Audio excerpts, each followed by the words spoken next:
इस दुनिया में मना भरपूर है, लेकिन अगर तुम एंशिएंट ड्रैगन नहीं हो तो रॉ मना को सीधे संभालना नामुमकिन है। इसी वजह से हर मेज को एक फिल्टर चाहिए, जिसे मना हार्ट सर्कल कहते हैं। आमतौर पर इसे बनाने में महीनों की प्रैक्टिस लगती है, वो भी एडल्ट्स के लिए। लेकिन हमारे बॉय डेल के साथ ऐसा नहीं है। जब उसकी एल्फ टीचर उसे प्रोसेस समझाती है और जल्दबाजी न करने की सलाह देती है, उसी वक्त डेल इसे बना चुका होता है। वो शॉक्ड रह जाती है जब डेल दिखाता है कि उसने सच में हार्ट सर्कल फॉर्म कर लिया है। उसे समझ ही नहीं आता कि ये छोटा सा 8 ईयर ओल्ड जिसने अभी ट्रेनिंग शुरू की है, कुछ ही मिनटों में सर्कल कैसे बना सकता है। माहौल अचानक भारी हो जाता है, लेकिन हार्ट सर्कल बनाना सिर्फ पहला स्टेप है। असली मुश्किल है गैदर्ड माना को रिलीज करना सीखना, और यहीं डेल साबित करता है कि वो एक रियल प्रोडिजी है। अपनी पहली ही कोशिश में वो ऐसा आइस बोल्ट कास्ट करता है कि वो पल भर में एक विशाल पेड़ को चीर देता है। उसकी टीचर अंदर तक हिल जाती है। अगर बेसिक मैजिक में ही ये हाल है, तो जब वो डार्क मैजिक और नेक्रोमेंसी सीखेगा तब क्या करेगा। ठंडी हवा में माना की लहरें थरथराती हैं। मगर इससे पहले कि हम आगे बढ़ें,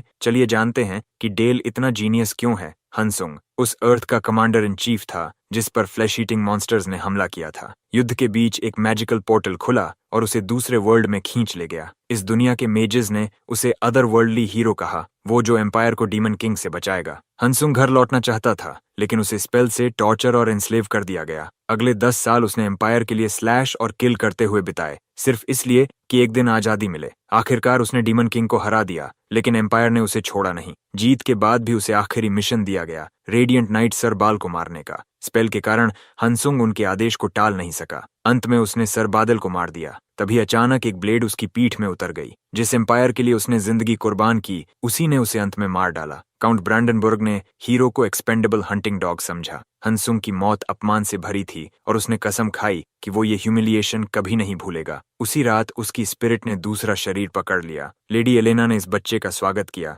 बच्चे का पिता कोई और नहीं, पूरे कॉन्टिनेंट का ग्रेटेस्ट नेक्रोमैंसर ड्यूक सैक्सन था। मरने से पहले हनसुंग ने रीइंकार्नेशन स्टोन चुरा लिया था। यही एनस्लेविंग स्पेल से आजादी का एकमात्र रास्ता था। उसे उम्मीद भी नहीं थी कि वो नोबिलिटी में जन्म लेगा। प्रो ने सोचा, इजी लाइफ जीऊंगा और चुपचाप अल्टीमेट मास्टर प्लान बनाऊंगा, उन सबको स्लॉटर करने का जिन्होंने मुझे तोड़ा। ड्यूक सैक्सन ने बच्चे के अजीब व्यवहार पर ध्यान दिया। जन्म के बाद एक आंसू नहीं, क्या ये बैड साइन था? लेकिन डरने की जरूरत नहीं थी। नैनी आई अपने अल्टीमेट टेक्निक के साथ, एस क्लैप्स ऑफ डेथ। वही अनराइवल्ड हीरो अब नैनी के हाथों एक्सक्रूशिएटिंग टॉर्चर झेल रहा था। ऊपर से माँ ने भी ट्राई करने का सोचा और हनसुंग गिड़गिड़ाने लगा, मगर इस बार हाथ उठा और मारने के बजाय उसने नरमी से कैरेस किया। पहली बार उसे गर्माहट भरा एम्ब्रेस मिला। हनसुंग हमेशा खुद को अकेला समझता था, लेकिन इस टच ने उसकी आंखें भर दी। वो ऐसे रोया जैसे कभी रोया ही ना हो। Literal grown S man cry. Master bedroom में डेल के पेरेंट्स उसकी ग्रोथ से संतुष्ट थे। 8 ईयर ओल्ड ने उन्हें प्राउड कर दिया था और वो 4 की उम्र से रिलेंटलेस स्टडी कर रहा था। पिता उसके मैजिक में इंटरेस्ट को समझते थे। पत्नी एलन का चेहरा खींचते हुए प्रॉमिस याद दिलाती है, बच्चे को नेक्रोमैंसी नहीं सिखानी। चिंता हवा में तैरती है। एलन उसे भरोसा देता है कि उसने बर्थडे के लिए अलग गिफ्ट तैयार किया है। तभी दरवाजे पर नॉक होता है। मेड अचानक घुसती है। डेल की कंडीशन शॉकिंग है। ये सुनते ही पेरेंट्स स्टडी रूम की तरफ दौड़ पड़ते हैं। हमारा बॉय पैरों पर कांप रहा है। उसके चारों तरफ मिस्टिकल ब्लू ऑरा लिपटी है। डेल उन्हें पुकारता है। माँ उसे डांटते हुए कंडीशन चेक करती है। वहीं पिता एनालिटिकल नजर से हवा में बहते माना को सेंस करता है। उनका बच्चा सिर्फ 8 साल का है और फिर भी वो ऑलरेडी प्रोफाउंड लेवल का माना रिलीज कर रहा है। कमरा सन्न है। वही पिता अचानक डेल के ऊपर एक दम घोंटू और भयानक सेंसेशन छोड़ देता है। हवा भारी हो जाती है जब वो सवाल करता है, क्या तुमने अभी मना रिलीज किया? अब हमारा बॉय अच्छे से जानता है, अगर पापा खुश नहीं हुए तो स्पैंकिंग सीधे मून तक जाएगी और वापस भी। खुद डेल को भी उम्मीद नहीं थी कि इतना अब्सर्ड अमाउंट में माना निकल जाएगा।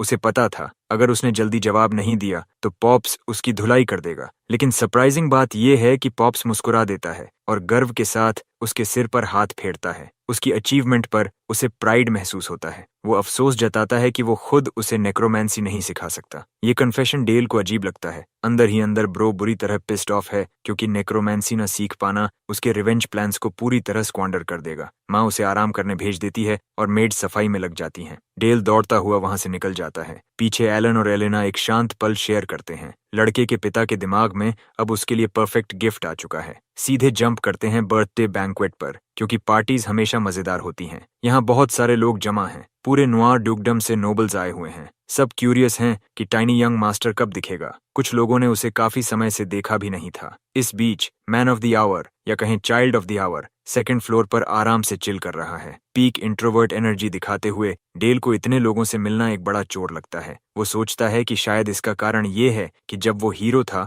तब उसे डॉग इन मैबान की तरह ट्रीट किया गया था। अब रिच नोबल सन की तरह बटरअप होना उसके लिए बिल्कुल नया एक्सपीरियंस है। पिछले दिन की घटना याद करते हुए डेल डिटेल में सोचता है कि उसका माना कैसे एक्सीडेंटली स्प्राउट हो गया था। असल में वो अपनी ही पास्ट लाइफ के रिकॉर्ड्स पढ़ रहा था जब वो हीरो था। अभी यंग मास्टर होने के नाते उसके पास टैलेंट है, फिर भी उसे ये बात खटकती है कि अगर पापा ने नेक्रोमेंसी नहीं सिखाई तो कुछ भी फ्रूइशन में नहीं आएगा। डेल ने पेरेंट्स पर स्पाई करना शुरू कर दिया, उन्हें कन्विंस करने के तरीकों के बारे में सोचने लगा। यहाँ तक कि डायरेक्ट ट्यूटलेज मांगने का विचार भी आया, लेकिन वो जानता था कि ये आइडिया पूरी तरह रेकलेस है। आखिरकार माँ एलेना आती है एक गॉर्जियस ड्रेस के साथ और अपने बेटे को कंग्रेचुलेट करती है। यंग मास्टर क्यूरियोसिटी से पूछता है कि उसके पीछे खड़ी क्लोक्ड फिगर कौन है। वो व्यक्ति तुरंत हुड हटाता है और खुद को ब्लू मैजिक टावर के एल्डर के रूप में इंट्रोड्यूस करता है। ये beautiful blue demon water attribute की मास्टर भी है। एलेना उसे सीफिया के नाम से इंट्रोड्यूस करती है, डेल की नई टीचर। सोफिया भी डेल को ग्रीट करती है और उसके साथ सक्सेस तक काम करने का इरादा जताती है। इधर ब्रो पूरी तरह शॉक में है। उसे यकीन नहीं हो रहा कि पर्सनली उसे एक टावर मास्टर असाइन की जा रही है। इसका मतलब है कि अब उसका फोकस मैजिक लर्निंग पर होगा, वो भी डिफेंस स्पेशलाइजेशन में। ये कोई बड़ी अचीवमेंट नहीं है। इससे साफ दिखता है कि एलेना, उसकी माँ, बिल्कुल नहीं चाहती कि उसका बच्चा स्पूकी डार्क नेक्रोमेंसी सीखे और सन जिन वू का कोई कॉर्नी थर्ड रेट कॉपी बने। सोफिया एक प्राइवेट मीटिंग चाहती है और यंग मास्टर उसकी रिक्वेस्ट मान लेता है। दोनों स्नो से ढके मैदान में बाहर आते हैं। ब्लू मैजिक टावर मास्टर उसे याद दिलाती है कि अब से वो सिर्फ वाटर मैजिक ही सीखेगा। लेकिन इंटरेस्टिंग बात यह है कि सोफिया महसूस कर लेती है कि लड़के का दिल कहीं और है। उसे पता है कि वो कुछ और सीखना चाहता है। उसकी ये अस्ट्यूट ऑब्जर्वेशन डेल को पल भर के लिए स्टन्ड कर देती है। सोफिया रीजन करती है कि किसी के लिए भी ये समझना मुश्किल नहीं है कि डेल नेक्रोमेंसी और डार्क मैजिक को अपना फोकस बनाना चाहता है। प्रॉब्लम यह है कि करंट ड्यूक की मैरिज सिचुएशन पूरे एम्पायर में जानी पहचानी है। जब से ड्यूक को एलेना से प्यार हुआ और उसने उससे शादी की, एलेना डर गई थी। वो नहीं चाहती थी कि उसके फैमिली की रेप्यूटेशन खराब हो। इसी वजह से ड्यूक डार्क मैजिक अपने बच्चों को नहीं सिखा सकता। सच कहें तो ये वुमन कुछ ज्यादा ही कंट्रोलिंग और ओवर प्रोटेक्टिव टाइगर मॉम बन गई है। यहाँ तक कि उनकी वेडिंग में भी उसने ब्लैक की जगह व्हाइट कलर कोड फोर्स किया था। सोफिया आगे बताती है कि उस प्रॉमिस की वजह से डेल का सपना रियलिटी से बहुत दूर है और वो डार्क मैजिक नहीं सीख पाएगा। लेकिन एनलाइटन टावर मास्टर के पास एक प्रपोजल है। वो यंग मास्टर की माँ को कन्विंस करने को तैयार है, बस शर्त यह है कि डेल उसकी गाइडेंस फॉलो करे। इस पॉइंट पर डेल हैरान रह जाता है कि सोफिया नेक्रोमेंसी और डार्क आर्ट्स को एक्सेप्ट कर रही है। आखिर वो एक एल्फ है जो नेचर के लॉज को अपहोल्ड करती है और डेड को रेजरेक्ट करना आमतौर पर डिस्गस्टिंग माना जाता है। ब्लू टावर मास्टर हंस पड़ती है डेल की बातों से एंटरटेन होकर। वो पूछती है कि फिर वो उन प्रीस्ट्स के बारे में क्या सोचेगा जो डेड को वापस लाइफ में रेजरेक्ट करते हैं। उसके हिसाब से रीइंकार्नेशन, रेजरेक्शन और नेक्रोमेंसी गहराई से सोचो तो एक ही कॉन्सेप्ट के अलग अलग नाम है। इस कॉन्वर्सेशन से डेल समझ जाता है कि उसकी नई टीचर कितनी वाइज है। उसका ओपन माइंडेड पर्सपेक्टिव उसे एक एक्सीलेंट टीचर बना सकता है। डिस्कशन रैप करते हुए सोफिया कहती है कि अब फर्स्ट लेसन का समय है। उसे पता है कि डेल ने माना सर्कल का एक छोटा फ्रैगमेंट पहले ही बना लिया है। अब उसका पहला गोल होगा उसे एक्सपैंड करना और उसे फर्स्ट सर्कल में बदलना। डेल इंट्रीग्ड है और मानता है कि ये अप्रोच स्पेल्स सीखने के उसके गोल से मैच करता है। सोफिया की गाइडेंस में वो अपना हाथ दिल के ऊपर रखता है और अपने अंदर एक इंटरनल वर्ल्ड खुलता महसूस करता है। ये दुनिया माना से भरपूर है, लेकिन प्रॉब्लम ये है कि रॉ माना की असली पावर सिर्फ ड्रैगन्स जैसे केपेबल क्रीचर्स ही हार्नेस कर सकते हैं। ह्यूमंस के लिए एक फिल्टर चाहिए जिसे माना हार्ट सर्कल कहते हैं। कॉन्सेप्ट ये है कि सर्कल के फ्रैगमेंट्स को हार्ट के आसपास गैदर किया जाए, उन्हें रीअरेंज किया जाए और साइकिल किया जाए। इस तरह एक प्रॉपर सर्कल हार्ट के चारों ओर फ्लो चैनल करता है। डेल गाइडेंस को परफेक्टली फॉलो करता है और ऑब्जेक्टिव ऑब्जेक्टिव अचीव कर लेता है। अगले स्टेप में सोफिया उसे माना को हार्ट के चारों ओर रोटेट करने को कहती है। ये प्रोसेस कम से कम 1 मंथ लेती है, इसलिए वो उसे डिस्करेज न होने की सलाह देती है। लेकिन शॉकिंग बात यह है कि ये बच्चा इसे इंस्टेंट कर देता है। 8 ईयर ओल्ड की ये अचीवमेंट टावर मास्टर को पूरी तरह बैफल्ड कर देती है। जिसने अभी ट्रेनिंग शुरू की है, उसने कुछ ही मोमेंट्स में फर्स्ट सर्कल बना लिया। इसी रेवलेशन से साफ हो जाता है कि हमारा बॉय एक बोनाफाइड प्रोडिजी है। हैरान सोफिया उसे फर्स्ट सर्कल के थ्रू माना रिलीज करने को कहती है। डेल इंस्ट्रक्शंस फॉलो करते हुए सर्कल पर कंट्रोल कॉन्सेंट्रेट करता है। उसे बिगिनर्स के लिए प्रोसेस की डिफिकल्टी पहले से पता है। अपनी फर्स्ट लाइफ में भी वो ड्यूक सैक्सन जैसे लोगों तक कैचअप नहीं कर पाया था। वो सिर्फ डिस्ट्रक्शन स्पेल्स तक सीमित था, जो उसके बॉडी पर एंग्रेविंग्स के जरिए कार्व्ड थे। लेकिन ये लाइफ अलग है। यहाँ उसने अपने पिता का प्योर टैलेंट इनहेरिट किया है, जो उसे दूसरी फॉर्म्स ऑफ मैजिक सीखने की पॉसिबिलिटी देता है। डेल का फोकस फिंगर टिप्स पर रिफाइन होता है, सर्कल के एंड पॉइंट पर चैनलिंग होती है। पास्ट लाइफ का एक्सपीरियंस उसे आइसिकल शार्ड एम करने में मदद करता है। सोफिया पीक इंटरेस्ट से देखती है और बताती है कि डेल ने माना को सही तरह से आइस बोल्ट में क्रिस्टलाइज किया है। शॉट फायर होता है और सीधा ट्री से टकराता है, उसे टुकड़ों में ब्लास्ट कर देता है। सोफिया फिर से अटली शॉक्ड है। उसे लगा था फॉर्म की वजह से पावर वीक होगी, लेकिन इस किड ने लकड़ी को चीर दिया। उसके न्यूएस्ट डिसाइपल का talent literally out of this world है। टावर मास्टर सदमे में है। परफेक्ट आइस स्पेल एग्जीक्यूट करने की उसकी एबिलिटी देखकर डेल कंफ्यूज्ड हो जाता है और सोचता है कि कहीं उसने कोई गलती तो नहीं की। असल में उसने जो मैजिक फॉर्मूला अप्लाई किया वो नॉर्मल चाइल्ड की कैपेबिलिटी से बहुत आगे है। रोटेशन के साथ एक्सेलरेशन और फिर कंजेस्शन, तीनों स्टेजेस मिलकर स्पेल का गोल्डन रेशियो बनाते हैं। सोफिया ने यंग मास्टर को ट्रिमेंडस स्पेल एग्जीक्यूट करते देखा। कोर तक शेकन होकर वो समझ जाती है कि उसका टैलेंट कितना प्रेशियस है। अगले ही सीन में वो ड्यूक को सीधा रेजिग्नेशन लेटर ऑफर कर देती है। ब्रो शॉक में है, इतनी हाई लेवल मास्टर क्विट कर रही है। सोफिया उसे रोकती है और बताती है कि कैसे यंग बॉय ने फर्स्ट लेसन में ही लीथल स्पेल यूज किया। ड्यूक हिल जाता है, उसके मुंह से शब्द नहीं निकलते। सोफिया आगे बताती है कि 8 ईयर ओल्ड ने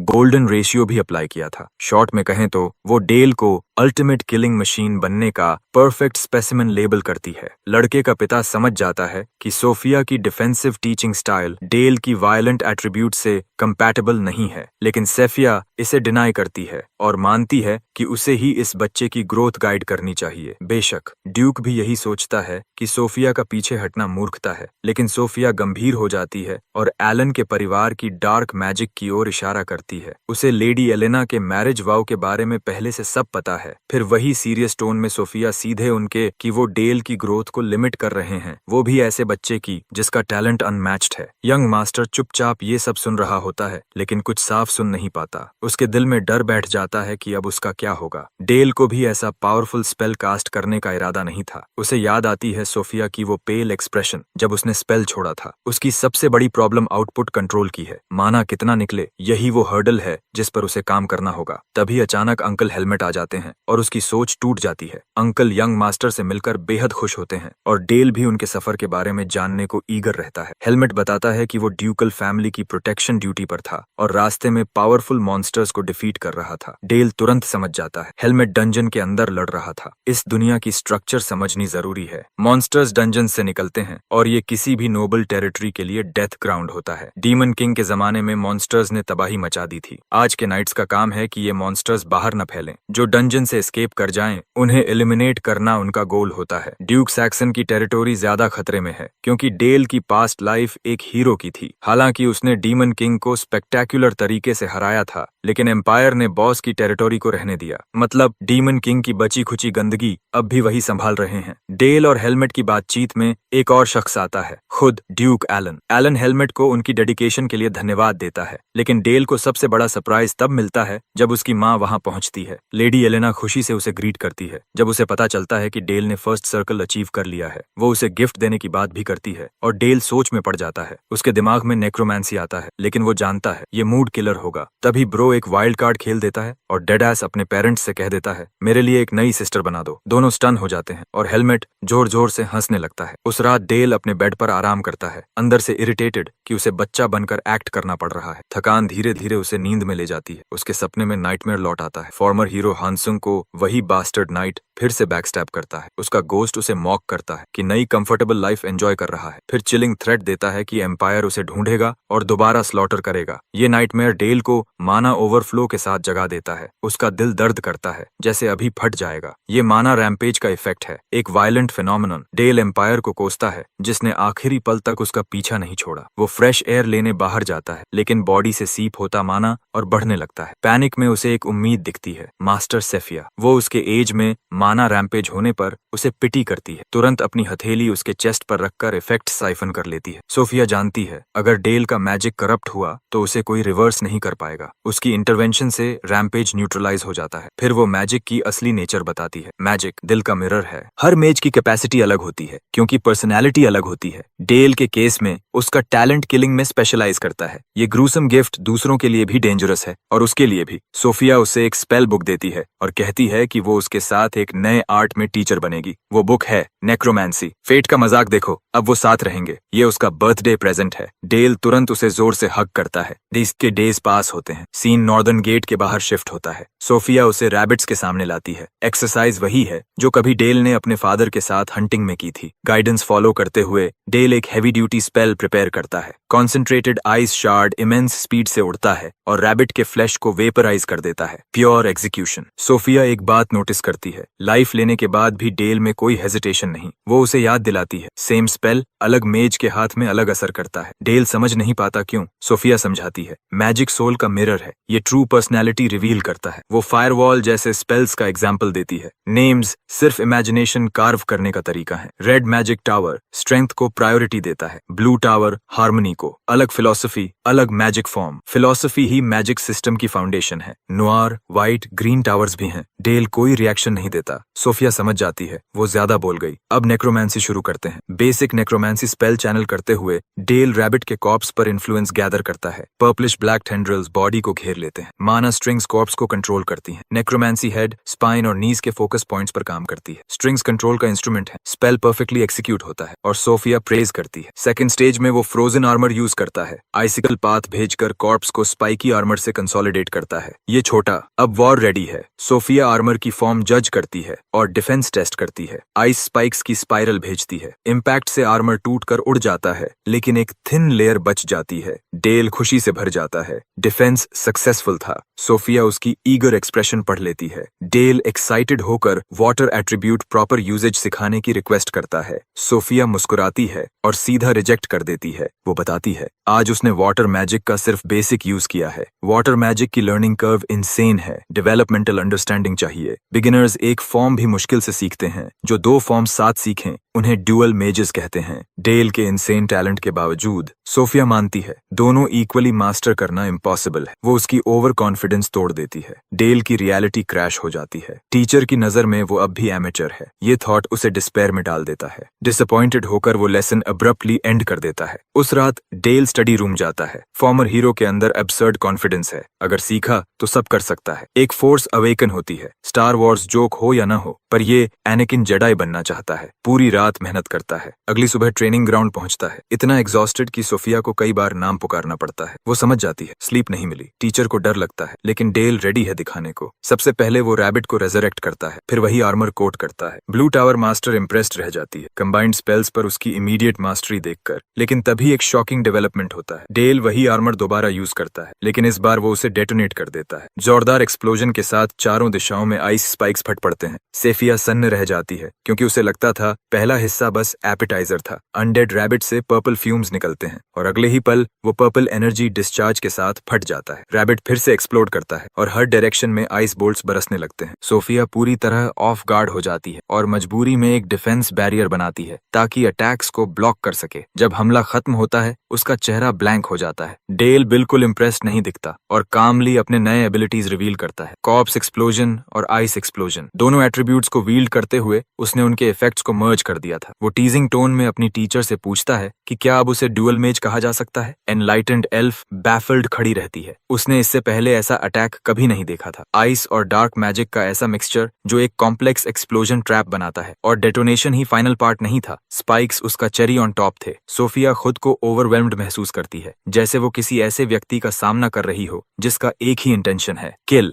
बैटलफील्ड में मर्सिलेस किलिंग। उसे सोचने पर मजबूर होना पड़ता है कि डेल के दिमाग में कैसी मेंटल इमेज बनती होगी, ये जाने बिना कि वो हानुम की इंटिमिडेटिंग ब्लड लस्ट है। कुछ समय बाद यंग मास्टर फिर से अंकल हेलमेट को देखता है जो घोड़े पर सवार है। वो अपनी टीम के साथ एक और डंजन रेड करके लौटा है, हालांकि इस बार मॉन्स्टर्स का ग्रुप छोटा था। हेलमेट ब्लैक कैवलरी की भी तारीफ करता है जिन्होंने उसे मजबूती से असिस्ट किया। ब्लैक कैवलरी एक स्पेशल यूनिट है, डार्क ऑरा से भरी लांसेस वाली कैवलरी। उन्हें ड्यूक ऑफ सैक्सन की स्ट्रॉन्गेस्ट कैवलरी माना जाता है। उनके leader night captain helmet continent के सबसे पावरफुल 7 सोर्ड मास्टर्स में गिने जाते हैं। यंग मास्टर उनका गहरा सम्मान करता है और उनसे सोर्ड टेक्निक्स सिखाने की रिक्वेस्ट करता है। हेलमेट पोलाइटली मना कर देता है और डेल उसे जर्नी के लिए फेयरवेल कह देता है। कैप्टन हेलमेट के जाने के बाद सोफिया को लगता है कि अब उन्हें भी लौटना चाहिए। सीन जंप करता है उसी रात पर जहां सेफिया ड्यूक को रीसेंट ट्रेनिंग सेशन में डेल के डुअल मैजिक यूजेज की रिपोर्ट देती है। ड्यूक को नेक्रोमैंसी मैजिक सुनकर हल्का शॉक लगता है। लेडी एलेलेना डिसअपॉइंटेड दिखती है। सोफिया ने ऑर्डर से डिविएट करके बॉय को वाटर मैजिक से ज्यादा सिखा दिया था। वो बताती है कि उसने ट्रेनिंग का स्कोप लिमिट नहीं किया क्योंकि यंग मास्टर ने खुद नेक्रोमैंसी सीखने की इच्छा जताई थी। कुछ पल की चुप्पी के बाद लेडी एलेलेना बोलती है वो अभी भी डार्क मैजिक के खिलाफ सख्त है और सोफिया को सलाह देती है कि वो सिर्फ वाटर एट्रीब्यूट ही सिखाती रहे। ब्लू टावर मास्टर अपनी बात पर कायम रहते हुए प्रॉमिस करती है कि वो बच्चे का ध्यान रखेगी। जाने से पहले सेफिया को गिल्ट महसूस होता है और वो लॉर्ड नुआर से प्रॉमिस तोड़ने के लिए माफी मांगती है। गहरी सांस लेते हुए डेल की माँ अपने बेटे की तारीफ करती है। इतनी कम उम्र में 2 मैजिक सर्कल्स वील्ड करना उसे गर्व की बात लगती है। उसके हिसाब से ये एक्सपेक्टेड ही है, आखिर वो उनका बेटा है। फियर और डिसअपॉइंटमेंट के साथ ड्यूक अपनी वाइफ के सामने बोलता है। वो डेल को नेक्रोमैंसी सिखाना चाहता है। वो उसे अपना एयर और एक टैलेंटेड मेज दोनों बनाना चाहता है। ये उसका हक है अपना मैजिक बेटे को देना, भले ही प्रॉमिस तोड़ने का दुख हो। कंसर्न के साथ डेल की माँ याद दिलाती है कि नेक्रोमैंसी अभी भी पब्लिक में नेगेटिवली देखी जाती है। यही वजह थी कि वो अपने बच्चे को उस रास्ते से हटाना चाहती थी, लेकिन अब लेडी एलेना रियलिटी एक्सेप्ट कर चुकी है। उसे पब्लिक परसेप्शन की परवाह नहीं रही और वो अपने हस्बैंड को डेल को नेक्रोमैंसी सिखाने की इजाजत दे देती है। ड्यूक स्पीचलेस रह जाता है क्योंकि सिर्फ माना में ही कोई वुमन इतनी अकाउंटेबिलिटी ले सकती है। अब से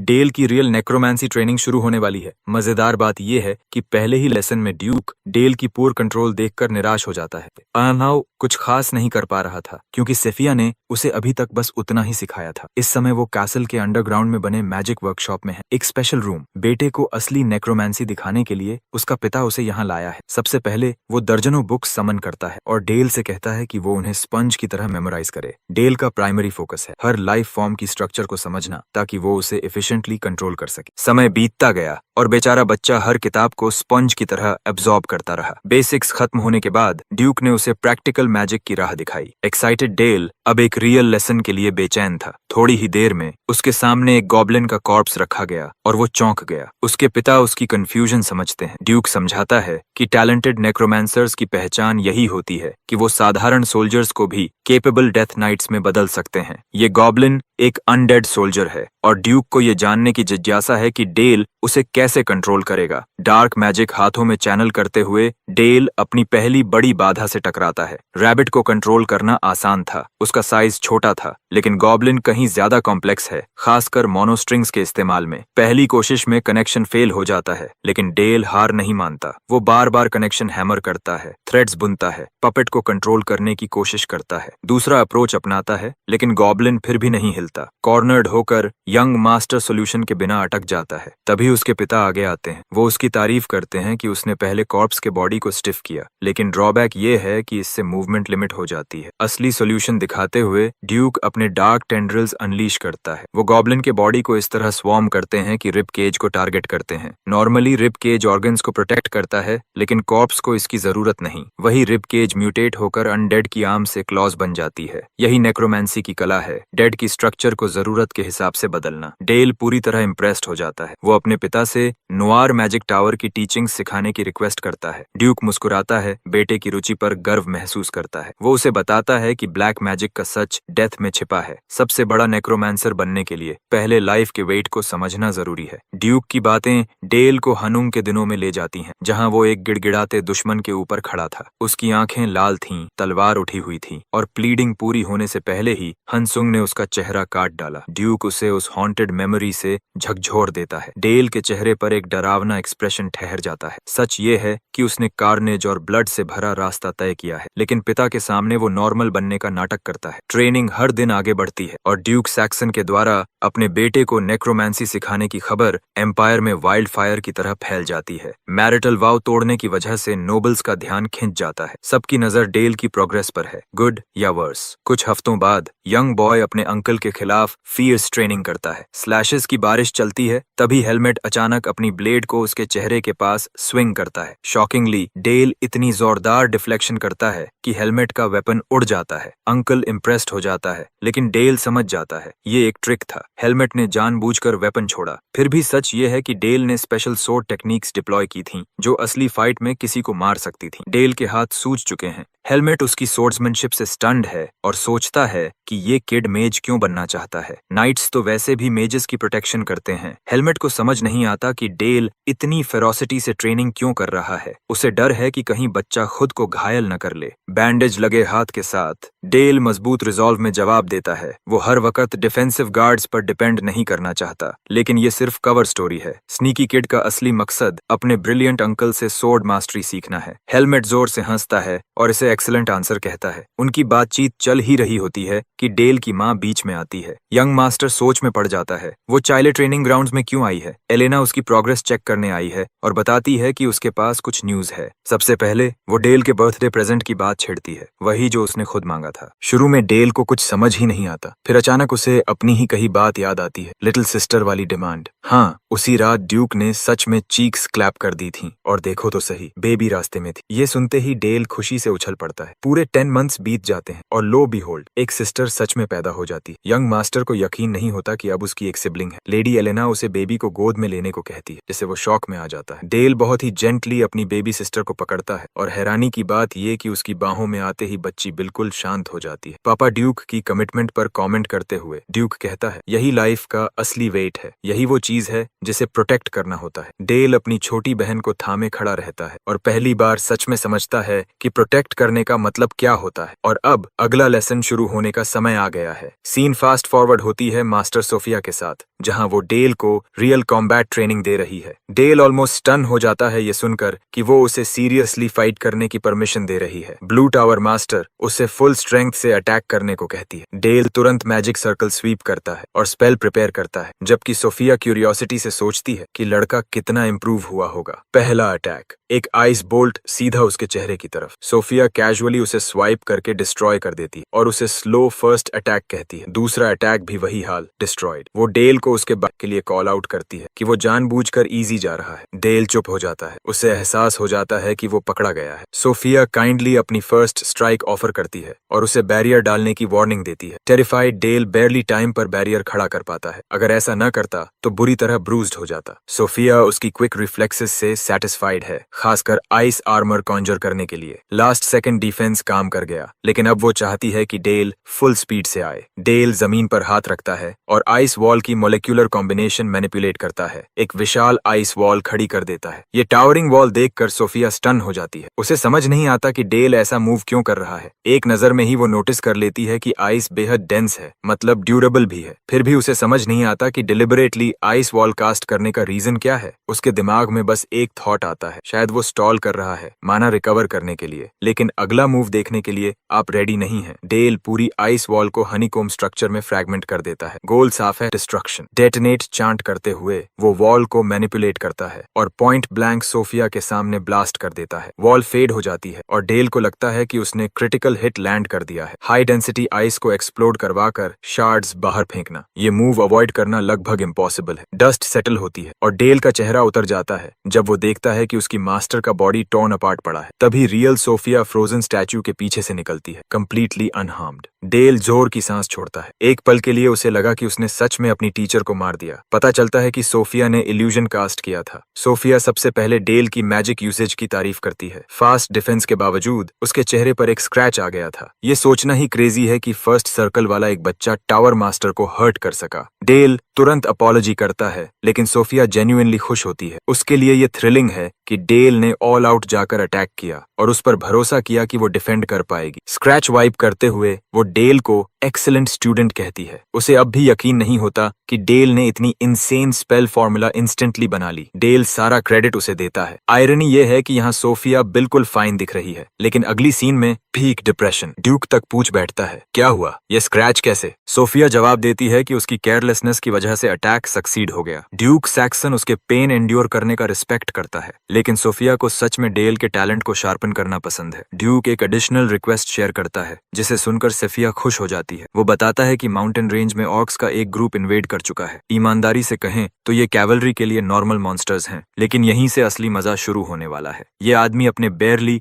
10-year-old बच्चे को बैटलफील्ड में भेज रहा है। सोफिया इस फैसले पर आपत्ति जताती है और साफ कहती है कि लड़का अभी रियल मिशन के लिए रेडी नहीं है। लेकिन डेल के पिता उसे भरोसा दिलाते हैं कि बच्चा फ्रंट लाइन पर नहीं लड़ेगा। उनका मेन ऑब्जेक्टिव है हाउस सैक्सन के हिस्से के तौर पर टेरिटोरी डिफेंड करना। ड्यूक से मेलेवोलेंट डार्क एनर्जी निकलती है, जैसे वो चाहता हो कि उसका बेटा अपनी रिस्पॉन्सिबिलिटी अच्छे से समझ ले। कंफ्यूज्ड सोफिया इंस्ट्रक्शंस पूछती है। तभी पता चलता है कि इस मिशन के लिए डेल को एक ट्रस्टेड आर्टिफैक्ट दिया जाएगा और उसे कंट्रोल करने में सोफिया की गाइडेंस जरूरी होगी। अब आर्टिफैक्ट्स की बात करें। ये ऐसे मटेरियल्स होते हैं जिनमें मैजिकल पावर स्टोर रहती है। इन्हें माना चैनल करके या अपने शरीर को पेमेंट की तरह ऑफर करके एक्टिवेट किया जाता है। आमतौर पर सबसे पावरफुल आर्टिफैक्ट्स सबसे डेंजरस भी होते हैं और कई बार फेटल साबित होते हैं। हाउस सैक्सन के वॉल्ट में ऐसे खतरनाक आर्टिफैक्ट्स की भरमार है। डेल को वहां ले जाया जाता है, ड्यूक के एयर के रूप में, जो अपकमिंग बैटल में पार्टिसिपेट करेगा। ये न्यूज डेल के लिए नई है और वो फाइनली रियल कॉम्बैट एक्सपीरियंस मिलने पर थ्रिल्ड हो जाता है। ड्यूक सैक्सन बताता है कि उनका गोल ऑर्क होर्ड को सब्जेक्शन टीम के साथ एक्सटर्मिनेट करना है, लेकिन उससे पहले डेल को डार्कनेस की पावर को सही तरह वील्ड करना होगा। उसके सामने 3 पावरफुल आर्टिफैक्ट्स डिस्प्ले किए जाते हैं। सैक्सन फैमिली के पास डीमन किंग के आर्टिफैक्ट्स का ट्रेजरी है, जो उन्होंने उसके डोमेन को कॉन्कर करने के बाद हासिल किए थे। ये ऑर्डिनरी आर्टिफैक्ट्स से कहीं ज्यादा पावरफुल हैं, जिसका सबूत उनका ओवरवेलमिंग माना फ्लो है। ड्यूक समझाता है कि ये आर्टिफैक्ट्स जितने पावरफुल हैं, उतने ही डेंजरस भी हैं। डेल को टोटल कंट्रोल हासिल करना होगा, तभी वो इन्हें यूज कर पाएगा। और डेल वो सीधा कहता है पीस आउट और अपने पापा को छोड़कर निकल जाता है। ड्यूक हैरानी में इधर उधर बेटे को ढूंढता रहता है। मीनवाइल डेल वॉल्ट में घूमते हुए एक कंपैटिबल आर्टिफैक्ट ढूंढ रहा है। तभी एक आर्टिफैक्ट उसे कॉल करता है, उसके रिवेंज की भूख को सेंस करके। ये मर्डरस और कई दूसरे आर्टिफैक्ट्स उसे अपनी सेडक्टिव पावर से लुभाते हैं। डेल समझ जाता है कि ये आर्टिफैक्ट्स हानुंग के थ्रेट को उसके वेन्स में बहता हुआ महसूस कर रहे हैं, लेकिन वो सिर्फ कॉलिंग पर रिलाई नहीं करना चाहता, उसे कुछ और पावरफुल चाहिए। तभी उसकी नजर एक आर्टिफैक्ट पर पड़ती है, एक क्लोक। इसका नाम है शैडो क्लोक। इसका एक रिच हिस्ट्री है। हंसुंग के जमाने में डीमन किंग की आर्मी का एक ड्यूक इस टॉप टियर आर्टिफैक्ट को यूज करता था। शैडोज मैनिफेस्ट करने की इसकी एबिलिटी के कारण इसके खिलाफ लड़ना बेहद मुश्किल था। इंट्रीग्ड होकर डेल इसे पहन लेता है और तभी सोफिया और उसके पिता उसका नाम चिल्लाते हैं। अचानक क्लोक उसे एक अलग डायमेंशन में खींच लेता है। पहनते ही डेल को आर्टिफैक्ट की फीलिंग्स एक्सेस हो जाती हैं। इसमें बॉटमलेस हंगर है। इसका प्रीवियस मास्टर शैडो टॉर्नेडो समन कर सकता था, लेकिन इसकी फुल पोटेंशियल एक्सेस करने के लिए डेल को आर्टिफैक्ट के अंदर रहने वाले क्रीचर को डिफीट करना होगा और उसे डोमिनेट करना होगा। ब्लैक मॉन्स्टर्स का रूप लेता है और डेल को डोमिनेट करने दौड़ता है। सिचुएशन बेहद बैड है और सबसे खराब बात, बाहर से कोई हेल्प नहीं कर सकता। ये ऑलमोस्ट डोमेन एक्सपेंशन स्पेस जैसा है। सेफिया की चिंता बढ़ती है और ड्यूक मान लेता है कि उसका बेटा डिवावर्ड भी हो सकता है। हालात बिगड़ते देख ड्यूक इंटरवीन करने को तैयार हो जाता है। तभी बैरियर से ब्लाइंडिंग फ्लैश ऑफ लाइट निकलती है। डेल बाहर आता है, सेफ एंड साउंड और ऑल न्यू एपिक ड्रिप में। ब्लू टावर मास्टर उसका स्टेट चेक करती है, सब ठीक है, और यही बात ड्यूक को डराती है। उसे समझ नहीं आता कि इतनी छोटी उम्र में डेल इतना पावरफुल आर्टिफैक्ट कैसे एंड्योर कर पाया। क्यूरियस होकर डेल अपने पिता से पूछता है और खुशी से भरकर बाकी आर्टिफैक्ट्स भी ट्राई करने की परमिशन मांगता है। मतलब सबको टेम करना चाहता है। ये साइकोटिक रिक्वेस्ट दोनों को बैफल्ड कर देती है, फिर भी ड्यूक मान जाता है। इसी तरह डेल ट्रेजरी के हर आर्टिफैक्ट को एक्सप्लोर करता है बिना रेस्ट के। डेज पास होते हैं। हेलमेट डेल को मैजेस्टिक शैडो क्लोक में देखकर फ्लैबरगास्टेड रह जाता है। डेल कंफर्म करता है कि सब ठीक है। हेलमेट स्टन्ड है कि एक छोटा बच्चा क्लोक को कंट्रोल कर पा रहा है। डेल बताता है कि कभी कभी बस हल्की टिंगलिंग सेंसेशन होती है। उसका मानना है कि क्लोक को लंबे समय से मास्टर नहीं मिला था, इसलिए वो उसकी तरफ खींच रहा है। जहाँ बाकी लोग शैडो क्रीचर से डरते हैं, डेल उससे दोस्ती करने में लगा है, talk no jutsu style. Helmet उसे साइको कहता है क्योंकि वो डार्क क्रीचर को लोनली कह रहा है। फनी मोमेंट में डेल अपने नए फ्रेंड पर पैर रख देता है, उसका ईगो हम्बल कर देता है। फिर डेल एक रिक्वेस्ट रखता है, real sparring match. Thrilled helmet अपनी टावरिंग सोर्ड रेडी करता है।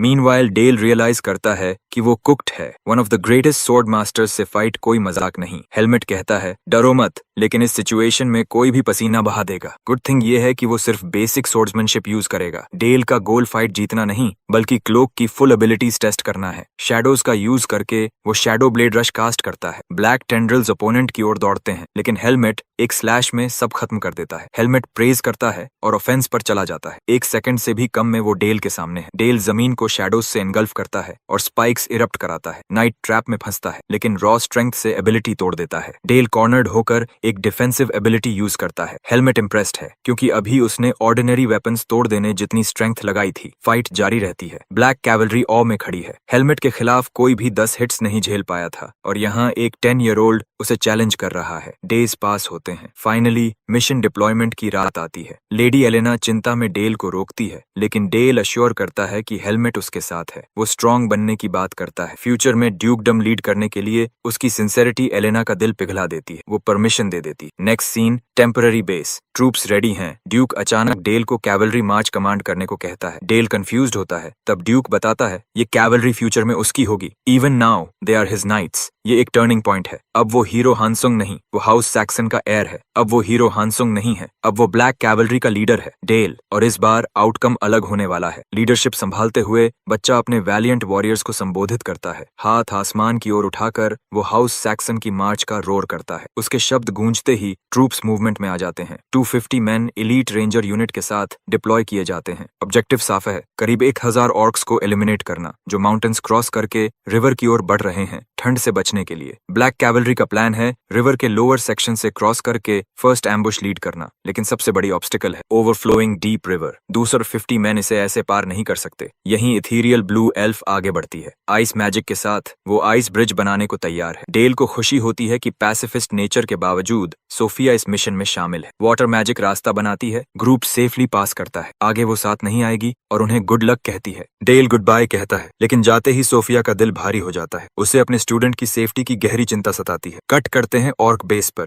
ग्रुप पहले ही पहुंच चुका है। फायरी एरोज तैयार हैं। जैसे ही एरोज रिलीज होते हैं, ऑर्क्स अलर्ट हो जाते हैं और दर्जनों वहीं ढेर हो जाते हैं। बाकी गुस्से से दहाड़ते हैं। हेलमेट पहले 3 बटालियंस को वेज फॉर्मेशन में बुलाता है और चार्ज लीड करता है। कमांडर ऊपर से सिचुएशन देखता है और डेल की राय पूछता है। एनालिटिकल बॉय नोटिस करता है हॉर्सेस करीब 40 किलोमीटर पर आवर की स्पीड से मूव कर रहे हैं। करंट फॉर्मेशन है कॉल लांस फॉर्मेशन, जो हर नाइट की ऑरा से एम्पलीफाई हो रही है। ये अटैक इतना डेवास्टेटिंग है कि ऑर्क्स सर्वाइव नहीं कर पाएंगे। डेल भी मानता है ये फाइट वन साइडेड लग रही है। ड्यूक भी कैवलरी की पावर को स्वीकार करता है, लेकिन हेलमेट बॉय को अलर्ट रहने को कहता है। ये एंड नहीं है, ये बस शुरुआत है। नाइट्स की फॉर्मेशन के जवाब में ऑर्क्स भी शील्ड के साथ वेज बनाते हैं। कमांडर मानता है ये एम्बुश इनफ नहीं होगा। स्मार्ट मूव है रिट्रीट करना और रीऑर्गेनाइज करके सेकेंडरी चार्ज करना। वो स्काई में फ्लेयर छोड़ता है, रिट्रीट सिग्नल। नाइट्स जो अभी तबाही मचा रहे थे पलटकर पीछे हट जाते हैं। ऑर्क्स स्टन्ड रह जाते हैं। मौका देखकर वो रिट्रीटिंग नाइट्स पर स्पीयर्स फेंकते हैं और यहीं डिजास्टर होता है। एक स्पीयर सीधा एक हॉर्स को गिरा देता है। डेल विजिबली शेकन है। वॉर एक्सपर्ट्स पीछे खड़े जानते हैं ये नाइट प्रैक्टिकली डेड है। इंजर्ड नाइट हेल्पलेस है और एक ऑर्क उसे खत्म करने बढ़ रहा है। डेल गुस्से में एडल्ट्स को देखता है। कोई कुछ क्यों नहीं कर रहा, दोनों चुप हैं। डेल घोड़े से नहीं पहुंच सकता, इसलिए अंदर फोकस करता है लॉन्ग डिस्टेंस शॉट के लिए। ऑर्क की स्किन थिक होती है। Dale ice bolt formula manipulate करने का फैसला करता है। बुलेट से इंस्पायर होकर ट्रेजेक्टरी कैलकुलेट करता है। Fundamental set. आइस बोल्ट को बैरेट M98B इंस्पायर्ड बुलेट में कोट करता है। उंगली आगे बढ़ाकर फायर करता है। शॉट इतनी फास्ट है कि ऑर्क के साइड को पियर्स कर देती है।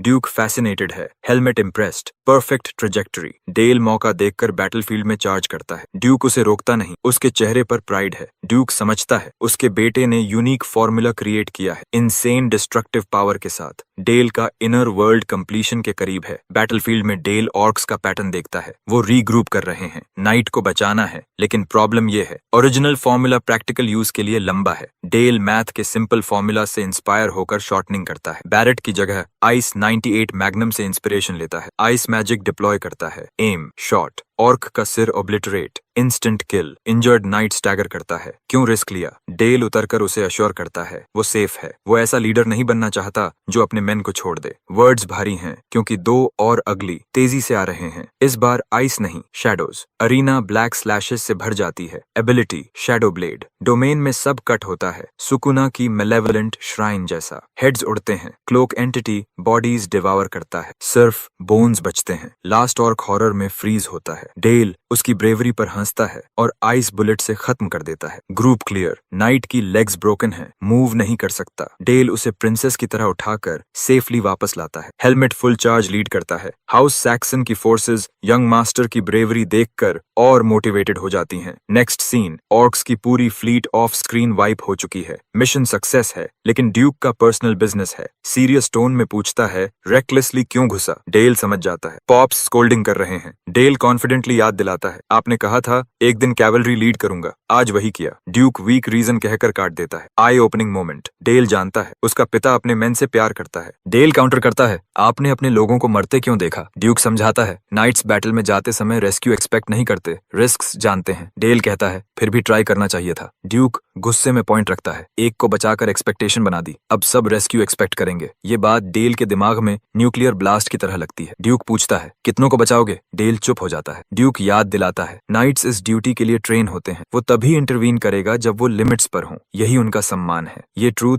हानुंग को पास्ट लाइफ में समझाई गई थी, जिसे वो भूल गया था। सब कहने के बाद ड्यूक अपने बेटे को कंफर्ट करता है। बैटल स्पिरिट पर गर्व जताता है। वो उस स्पिरिट को आने वाली बैटल्स के लिए और शार्पन करना चाहता है। डिस्कशन खत्म होते ही सब्जुगेशन मिशन को सक्सेस डिक्लेयर किया जाता है और पूरा ग्रुप कासल लौट आता है। कुछ ही समय बाद एक यंग बॉय के बैटलफील्ड में घुसकर एक नाइट को बचाने की कहानी लोगों के कानों तक पहुंच जाती है। धीरे धीरे ये बात इतनी एग्जैजरेट हो जाती है कि लोग मानने लगते हैं कि डेल ने अकेले ही 8000 ऑर्क्स मार दिए। डेल को लोगों के बीच चलते हुए भारी एम्बैरेसमेंट होती है, लेकिन कम से कम इससे उसके टेरिटोरी के लोग खुश थे। और दिन बीतते गए। ट्रेनिंग अरीना में डेल की ट्रेनिंग लगातार चलती रही। जब नाइट्स ने लिल ब्रो को देखा तो उन्होंने उसकी तारीफों के पुल बांध दिए, जिससे डेल और ज्यादा शर्मिंदा हो गया। हेलमेट हंसते हुए उसे कहता है कि इसे खुशी के साथ एक्सेप्ट करना सीखो। सब लोग स्ट्रॉन्गर बनने के ग्लोरी डेज में मुट्ठियां उठाते हैं। तभी अचानक एक मेड आती है और बताती है कि हाउस और हार्ट से नए गेस्ट्स आए हैं। डेल उसे धन्यवाद देता है और एक स्पेशल गेस्ट से मिलने के लिए एक्साइटेड हो जाता है। अब बात करते हैं मार्शल हाउस और हार्ट की। ये एक रिस्पेक्टेड फैमिली है जिसे डिवाइन सोर्ड बार्डेल ने फाउंड किया था। यूनिफिकेशन वॉर शुरू होने के तुरंत बाद पेट्रियार्क बार्डेल अपने पूरे हाउस के साथ वाइप आउट कर दिए गए। डेल हेलमेट के चेहरे पर उदासी देखता है। दरअसल हेलमेट को डिवाइन सोर्ड ने ही ट्रेन किया था और नाइट बनने का रास्ता दिखाया था। थ्रोन रूम की ओर जाते हुए डेल समझ जाता है कि उसका अंकल अनकंफर्टेबल क्यों है। ड्यूक अपने बेटे की डिलिजेंट ट्रेनिंग की तारीफ करता है। तभी बटलर गेस्ट्स के अराइवल की घोषणा करता है। एक ब्लॉन्ड लेडी और उसकी बेटी शालीनता से अंदर आती हैं। कोई अटेंडेंस नहीं। वनेसा और हार्ट ड्यूक को सम्मान से ग्रीट करती है, लेकिन उसकी ब्रैटी छोटी बेटी किसी वजह से गुस्से में है। शार्लेट बिना किसी हिचक के वर्स्ट सीन क्रिएट कर देती है और ड्यूक का अपमान करते हुए पूछती है कि उसकी माँ इन लोगों को क्यों झुककर ग्रीट कर रही है। ये डिसरिस्पेक्ट की हद है, लेकिन ड्यूक सैक्सन इसे इग्नोर कर देता है। वो इंस्टेड अपने बेटे से कहता है कि वो शार्लेट को कुछ देर कैसल घुमा दे। डेल खुशी खुशी ये ड्यूटी एक्सेप्ट करता है। इनोसेंट स्माइल के साथ वो हाथ आगे बढ़ाता है, लेकिन ये ब्लॉन्ड मिनी कैरन इतनी एंग्री होती है कि उसका हाथ झटक देती है, इतनी जोर से कि डेल की हथेली लाल पड़ जाती है। ड्यूक गुस्से में है। लेडी एलेना सन्न रह जाती है। शार्लेट को अपनी गलती का एहसास होता है, लेकिन वो पीछे हटने की बजाय उन्हें शेमलेस नोबल्स कह देती है। वनेसा अपनी बेटी को डांटती है और तुरंत माफी मांगने को कहती है, लेकिन शार्लेट रेज में रूम छोड़कर भाग जाती है। वनेसा शर्मिंदगी में ड्यूक से अपॉलॉजी देती है। लेडी एलेना पूछती है कि शार्लेट ऐसी क्यों है। तब पता चलता है कि काउंट ब्रैंडनबर्ग, वही जिसने हंसुंग को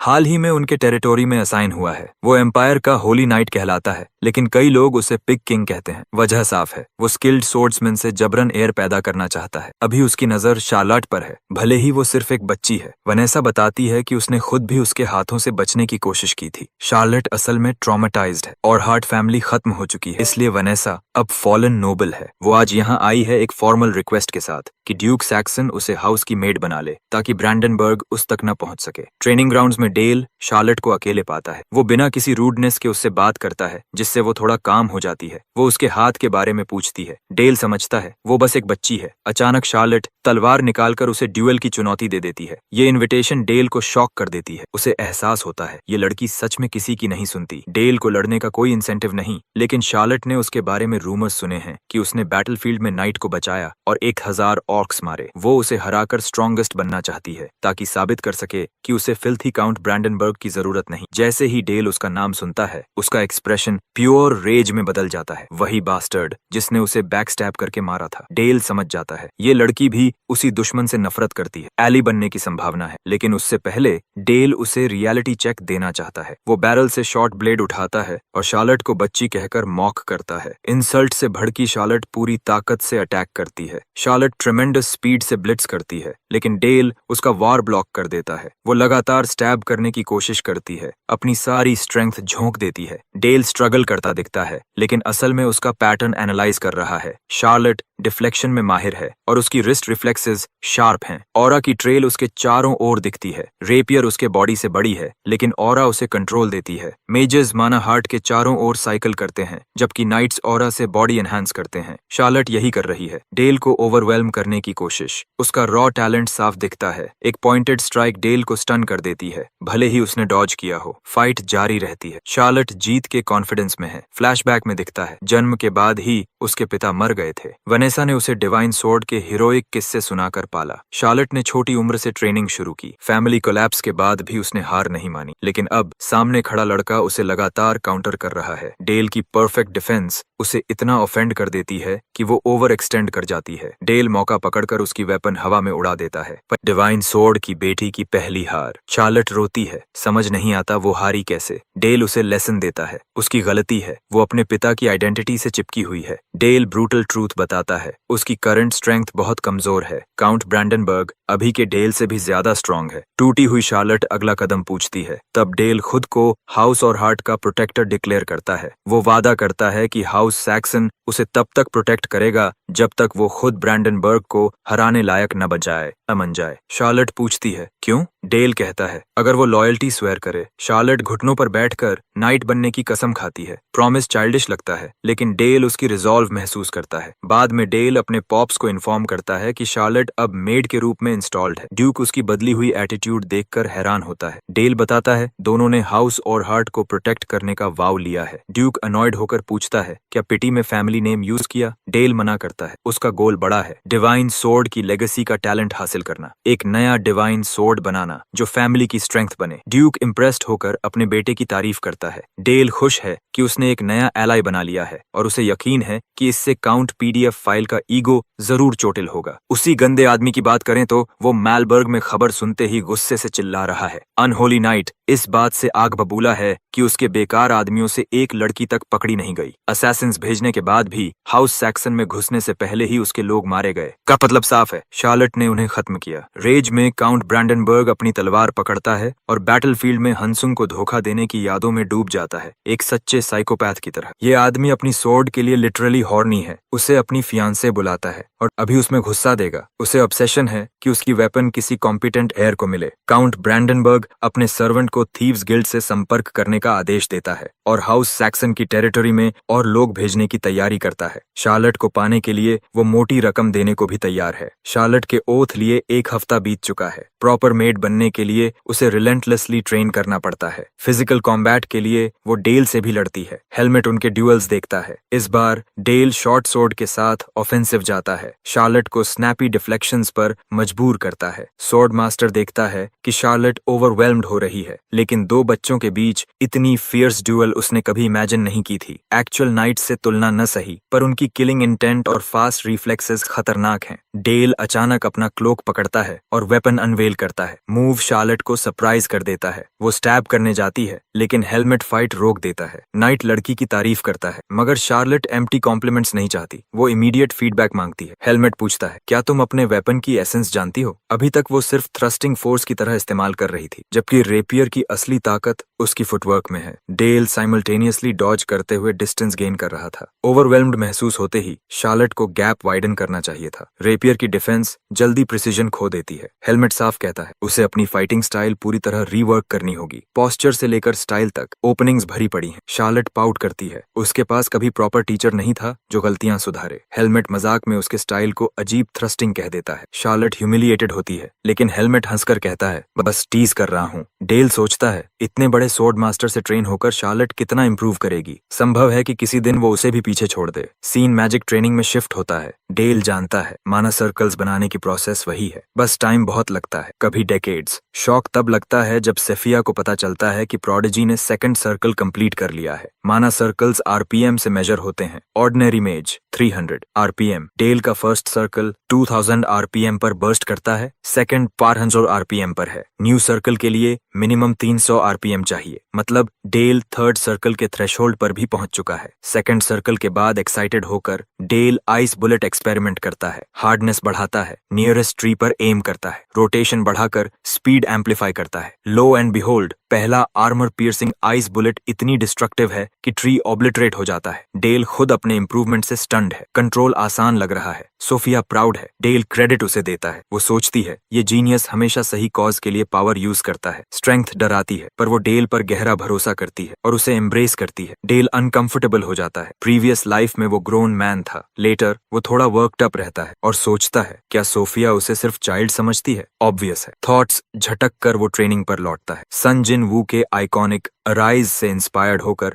आइस वॉल बनाता है। Shotgun style ice bullet barrage से डिफेंस टेस्ट करता है। बुलेट्स बाउंस होकर वापस आती हैं। डेल बैरियर से डिफेंड करता है और सोचता है, नेक्स्ट टाइम स्लग शॉट। तभी शार्लेट वुड से निकल आती है। हेलमेट की गाइडेंस में फैंसी फुटवर्क प्रैक्टिस कर रही है। स्वॉर्ड्समैनशिप उसे पसंद है, लेकिन आज वो किसी और रीजन से आई है। फ्लश्ड फेस के साथ वो रूड बिहेवियर के लिए अपोलोजाइज करती है। डेल ब्लंटली मान लेता है, हाँ तुम रूड ब्रैट थी। Ego crush. फिर फॉरगिव करता है और कैजुअल रहने को कहता है। थोड़ी देर बाद दोनों हैंग आउट करते हैं। कूल वेदर और ट्रेनिंग विंड की बात होती है। डेल खुश है, फाइनली एक कंपेनियन। और funny part, parents already shipping them. Women watchful eye रखती है और डेल को फीलिंग्स रियलाइज कराने की सोचती है। Next scene, dukedom outskirts. Elena पूर की मदद दिखाती है। फूड सप्लाई, वर्क फाइंड कराना। इस साल डेल और शार्लेट भी साथ हैं। अचानक एक रोता हुआ बॉय हेल्प मांगता है। उसकी माँ डेंजर में है। डेल इमीडिएटली सेंस करता है, ट्रैप। नाइट साथ नहीं, एली अनसेफ है। चाइल्ड एडल्ट्स को कांटेक्ट नहीं करता, सिर्फ शार्लेट को खींचता है। डेल सराउंडिंग्स ऑब्जर्व करता है। रूफ पर थीव्स गिल्ड का आदमी। रियलाइजेशन हिट्स, ब्रैंडनबर्ग के मैन। क्राइंग किड सडनली माँ लाने भागता है। डिसअपियर, सस्पिशियस मैन निकल आते हैं। Target Charlotte. Dale all smoke चाहता है। ग्रीन हेयर्ड स्लाइम बॉल धमकी देता है। डेल अपने वाव को दोहराता है, हाउस और हर्ट की सोल डॉटर की प्रोटेक्शन, खासकर इन वर्मिन से। लीडर उसकी चाइल्डिश चिवलरी पर हंसता है और खुद लेसन सिखाने आता है। शार्लेट सोर्ड के बिना डेंजर फील करती है। डेल अश्योर करता है, कंट्रोल में है। Perfect chance, top grade artifact की न्यू टेक्निक टेस्ट करने का। फ्रंट से दो, पीछे से दो। असॉल्ट से पहले ही ब्लैक टेंड्रिल्स बॉडीज को रैप कर लेते हैं। थग्स स्लैश करते हैं, शैडोज कट करते हुए। डेल ऑब्जर्व करता है। लीडर कैच करता है और डॉज चिल्लाता है। शार्प ऑब्जर्वेशन, हाई रैंक शायद। वो डैश करते हैं, लेकिन जिसने स्लैश ट्राई किया वो रूथलेसली स्लॉटर हो जाता है। ये डेल की न्यूएस्ट टेक्निक है। सेकंड सर्कल के बाद पैरासिटिकल शैडोज। ये विक्टिम्स के आसपास स्पॉन होकर खुद मूव करते हैं, बॉडीज इन्वेड करते हैं और अंदर से खा जाते हैं। जो आदमी पकड़ा जाता है उसे लिटरली डिवावर कर लिया जाता है। उसकी सोल तब तक खींची जाती है जब तक वो पूरी तरह डार्क क्रीचर न बन जाए। ये चीज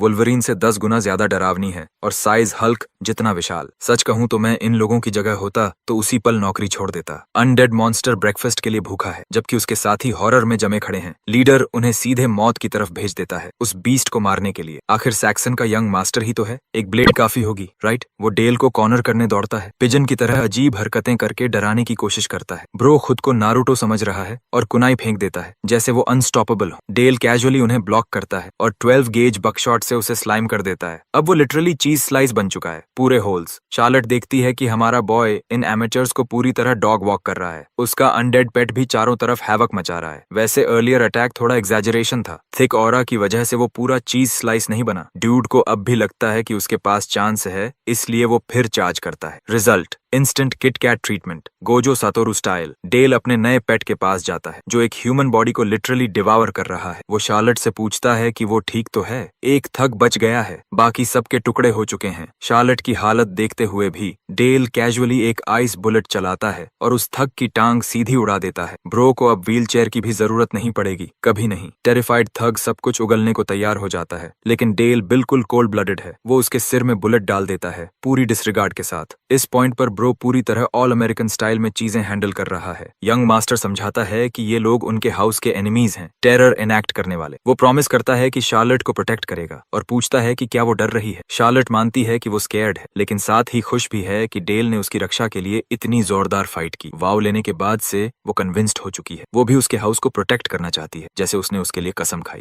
शार्लेट और भी स्ट्रांग बनना चाहती है यंग मास्टर के लिए। उसके वर्ड्स डेल को स्पीचलेस कर देते हैं। असल वजह गहरी है, 44 साल पहले के डार्क फ्यूचर से जुड़ी हुई। हानसुंग शार्लेट के पिता के सामने खड़ा था जब उसकी मौत हुई थी। अब डेल पास्ट को करेक्ट करना चाहता है, उसे अपने पास रखकर। शार्लेट उसका हाथ थामती है, एक बॉन्ड बनता है, डेल की उम्मीद से भी कहीं ज्यादा गहरा। इधर काउंट बर्गर पूरी तरह सीदिंग है फेलियर की खबर सुनकर। ड्यूक सैक्सन का लेटर उसे मिला है पर्सनल चिट चैट के लिए। वर्ड से साफ है कि ड्यूक उसकी स्कीम्स जानता है। डिवाइन सोर्ड की पोजीशन होने के बावजूद ब्रैंडनबर्ग इस इनविटेशन को रिफ्यूज नहीं कर सकता। डेज पास होते हैं और सीन कासल में शिफ्ट होता है। ब्रैंडनबर्ग यहाँ पहुंचता है, उसका चेहरा पहले से कहीं ज्यादा वरीड है। ड्यूक सैक्सन उसे टॉन्ट करते हुए कैसल में वेलकम करता है। होली सोर्ड फेक सिंसेरिटी दिखाता है और कहता है कि यहाँ आना उसके लिए प्लेजर है, लेकिन शार्लेट और डेल को देखते ही वो अंदर से जल उठता है। होली नाइट किडनैपिंग अटेम्प्ट की बात छेड़ता है, हंसकर उसे जोक बना देता है और दावा करता है कि उसका नाम फॉल्सली अक्यूज किया गया है। उसके जवाब में इस ईरा का सबसे पावरफुल नेक्रोमैंसर शैडोज का पल्सिंग वेल छोड़ देता है। प्रेशर इतना ओवरवेलमिंग है कि होली नाइट और उसके लोग हिल जाते हैं। अपनी माइटी सोर्ड की वजह से वो खुद को बचा पाता है, लेकिन उसके मेन लिटरल डस्ट बनकर इवेपोरेट हो जाते हैं। सबसे ब्रूटल मौत। काउंट ब्रैंडनबर्ग टेरर में जम जाता है, समझ जाता है कि उसने अराउंड बहुत ज्यादा कर लिया। ड्यूक सैक्सन ने एडवांस्ड डार्क मैजिक स्पेल से एक्सपर्ट नाइट्स को वेपोराइज कर दिया था। होली सोर्ड फॉर्मेलिटीज छोड़कर मर्सी की भीख मांगता है। ड्यूक उसे नीज पर आने का आदेश देता है। ब्रैंडनबर्ग लॉजिक की बात करने की कोशिश करता है, लेकिन डेल का पापा रॉयली पिस्ड है। वो फिर से आदेश देता है, नील नहीं तो अगला स्पेल। ड्यूक की इंटिमिडेटिंग पावर होली सोर्ड को घुटनों पर झुका देती है। उसे उम्मीद नहीं थी कि बात यहाँ तक पहुंचेगी। गुड बॉय बनकर वो नील करता है। ड्यूक कहता है ये पीस के लिए आखिरी चांस है। साथ ही वार्निंग देता है कि अगर उसने फिर कभी हाउस सैक्सन के बच्चों को छुआ तो वो पर्सनली उसके पूरे हाउस को एरेडिकेट कर देगा। साइकोलॉजिकल बीट डाउन और ह्यूमिलिएशन के बाद ड्यूक उसे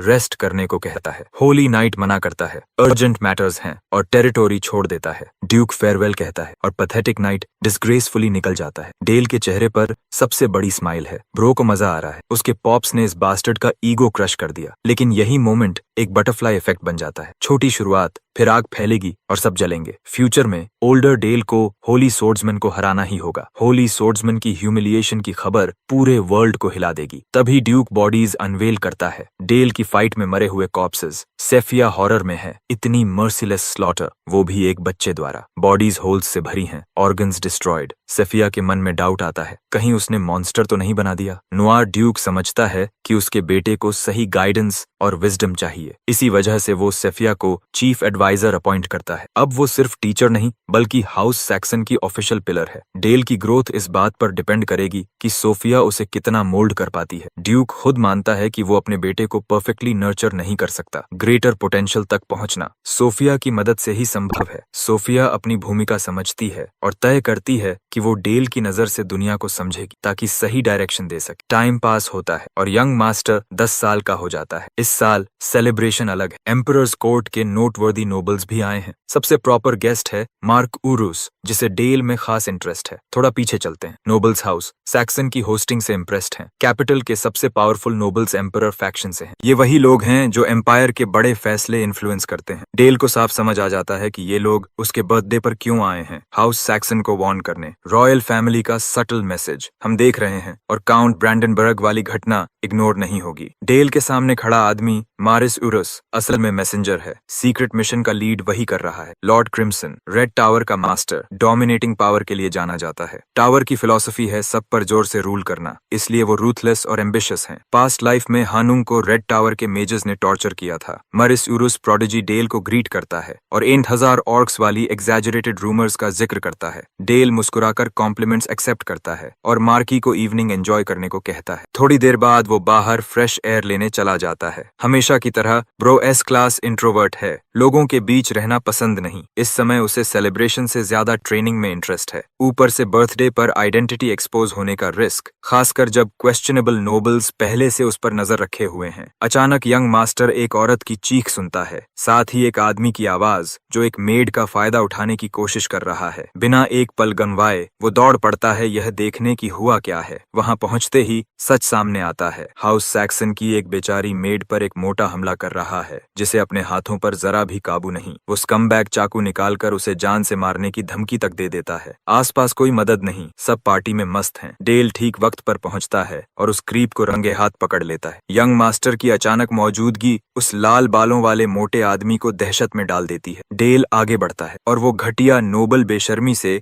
ड्यूक के बेटे को लर्निंग एक्सपीरियंस देने के वो मेड को डेमोन्स्ट्रेशन मटेरियल बनाकर दिखाना चाहता है कि ग्रोन अप्स प्यार कैसे करते हैं। डेल पूरी तरह भड़क जाता है, उंगली उठाकर मेड को भरोसा दिलाता है कि वो जल्द इस मुसीबत से बाहर होगी। वो अपना मैजिक सर्कल माना से चार्ज करता है। डेल जानता है कि इस दुनिया में स्ट्रिक्ट हायरार्की है, जहां उस पर हमला करने की कल्पना भी नहीं की जाती। फिर भी वो आइस बुलेट चलाता है, जो नोबल के चेहरे के पास से निकलती है उसे इतना डरा देती है कि वो सीधे अपनी टांगों पर गिर जाता है। हायरार्की के बावजूद डेल अपने मॉरल्स नहीं छोड़ता। एम्परर के लिए काम करने वाले नोबल के चेहरे पर स्क्रैच छोड़कर उसने असल में उस पर हमला ही किया है। नोबल डेल के रेकलेस एक्शन पर चिल्लाता है, लेकिन डेल अब पिग से बहस नहीं करने वाला। ठीक उसी जानवर की तरह वो उसे नीज पर जाने का आदेश देता है। नोबल मना करता है तो डेल फिर दहाड़ता है, लाइक फादर लाइक सन। डेल उसे ह्यूमिलिएशन में डाल देता है। नीज पर बैठकर मेड से माफी मांगने को कहता है। स्कमबैग शॉक्ड है और याद दिलाता है कि वो एम्पायर का रिप्रेजेंटेटिव है। वो मेड को लो बॉर्न कहकर इंसल्ट करता है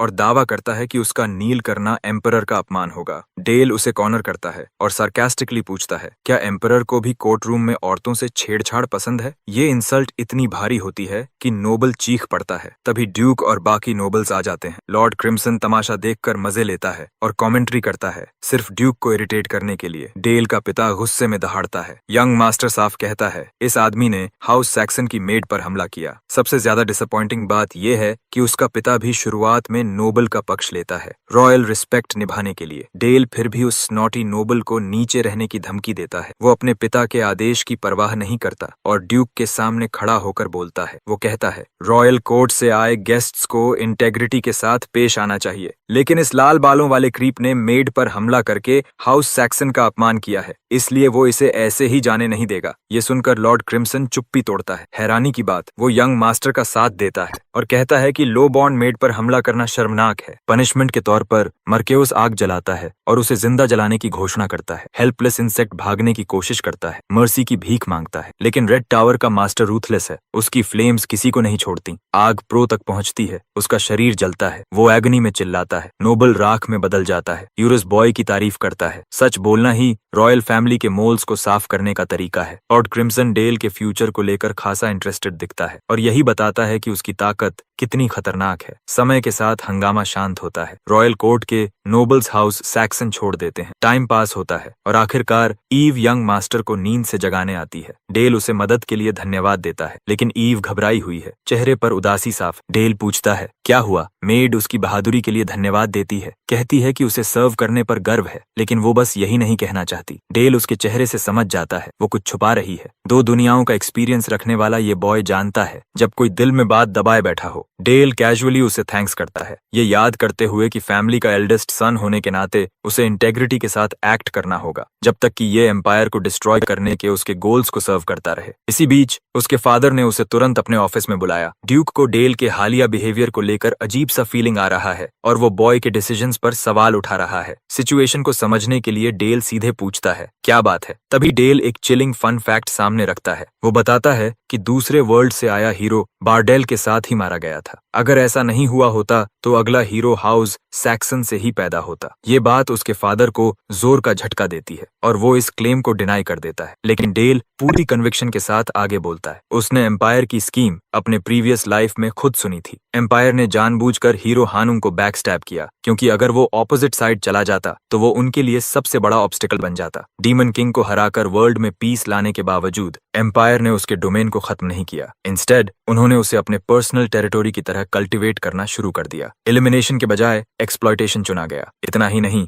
एम्पायर ने सैक्सन डची की कैवलरी से सैक्रिफाइसेस तक मांगे और उस कर्स्ड लैंड को ड्यूक को सौंप दिया, लेकिन उस जमीन का ईविल कभी क्लेंस नहीं हुआ। यही वजह है कि हाउस सैक्सन की वरीज कभी खत्म नहीं होंगी। ऊपर से हाउस की रेपुटेशन भी डार्क परसेप्शन में डूबी हुई है। लोग उन्हें हाउस ऑफ डार्कनेस कहते हैं। डेल आगे कहता है, एम्पायर ने अपने ही हीरो को अबैंडन कर दिया और इवेंचुअली वो हाउस सैक्सन के खिलाफ भी एक्ट करेगा। ये सडन कन्फेशन उसके फादर को हिला देता है। डेल साफ करता है कि ये डिडक्शंस हैं, लेकिन असल में वो उस सच से बोल रहा है जिसे उसने खुद जिया है। ऑफिशियल रिकॉर्ड्स में लिखा है कि हीरो डिवाइन सोर्ड से लड़ते हुए मरा। ड्यूक हैरान रह जाता है, क्योंकि हीरो की मौत की सच्चाई बहुत कम लोगों को पता है। डेल अपनी थ्योरी आगे बढ़ाता है, अगर वो सही है तो एम्पायर फ्यूचर में हाउस सैक्सन को भी करने वाला है। ये एक ऑप्रेसिंग फोर्स है जो धीरे धीरे वीक नेशंस को निगल जाती है। एक 10 ईयर ओल्ड के ऐसे शब्द ड्यूक को स्पीचलेस कर देते हैं। विजडम तलाशते हुए ड्यूक अपने बेटे से पूछता है, नेक्स्ट मूव क्या होनी चाहिए? डेल बिना हेजिटेशन एक बात कहता है, एम्पायर के साथ को एग्जिस्ट या कोऑपरेशन कभी पॉसिबल नहीं है। लॉजिकल कंक्लूजन सिर्फ एक है, एम्पायर को एनाहिलेट करो इससे पहले कि वो हाउस सैक्सन को एनाहिलेट करे। ये बॉम्बशेल ड्यूक ने कभी एक्सपेक्ट नहीं किया था। इतने प्रोवोकेटिव वर्ड्स सुनकर ड्यूक का टोन सीरियस हो जाता है। वो पूछता है, क्या तुम अपने सजेशन का वेट समझते हो? डेल कामली जवाब देता है। वो इमीडिएट रिबेलियन की बात नहीं कर रहा, वो 10 साल आगे का स्कोप देख रहा है। रेजिस्टेंस ग्रुप्स ऑलरेडी एम्पायर के लिए अलार्मिंग हैं। वैसल्स जैसे ड्यूक खुद बैकस्टैब से डरते हैं। इकोनॉमी करप्ट हो रही है, बैंडिट्स बढ़ रहे हैं। 10 साल में इनफ फोर्सेस होंगी जो हाउस सैक्सन के साथ एलाई करेंगी, तब कंबाइंड एफर्ट से एम्पायर को डिस्ट्रॉय किया जा सकता है। डेल ने घंटों तक अपने प्लान का हर इंच एक्सप्लेन किया, सूरज ढलने तक। आखिर में उसने नोआर ड्यूक से पूछा, आप क्या सोचते हैं? पहले ड्यूक बिल्कुल चुप रहा, फिर अचानक वो हंस पड़ा,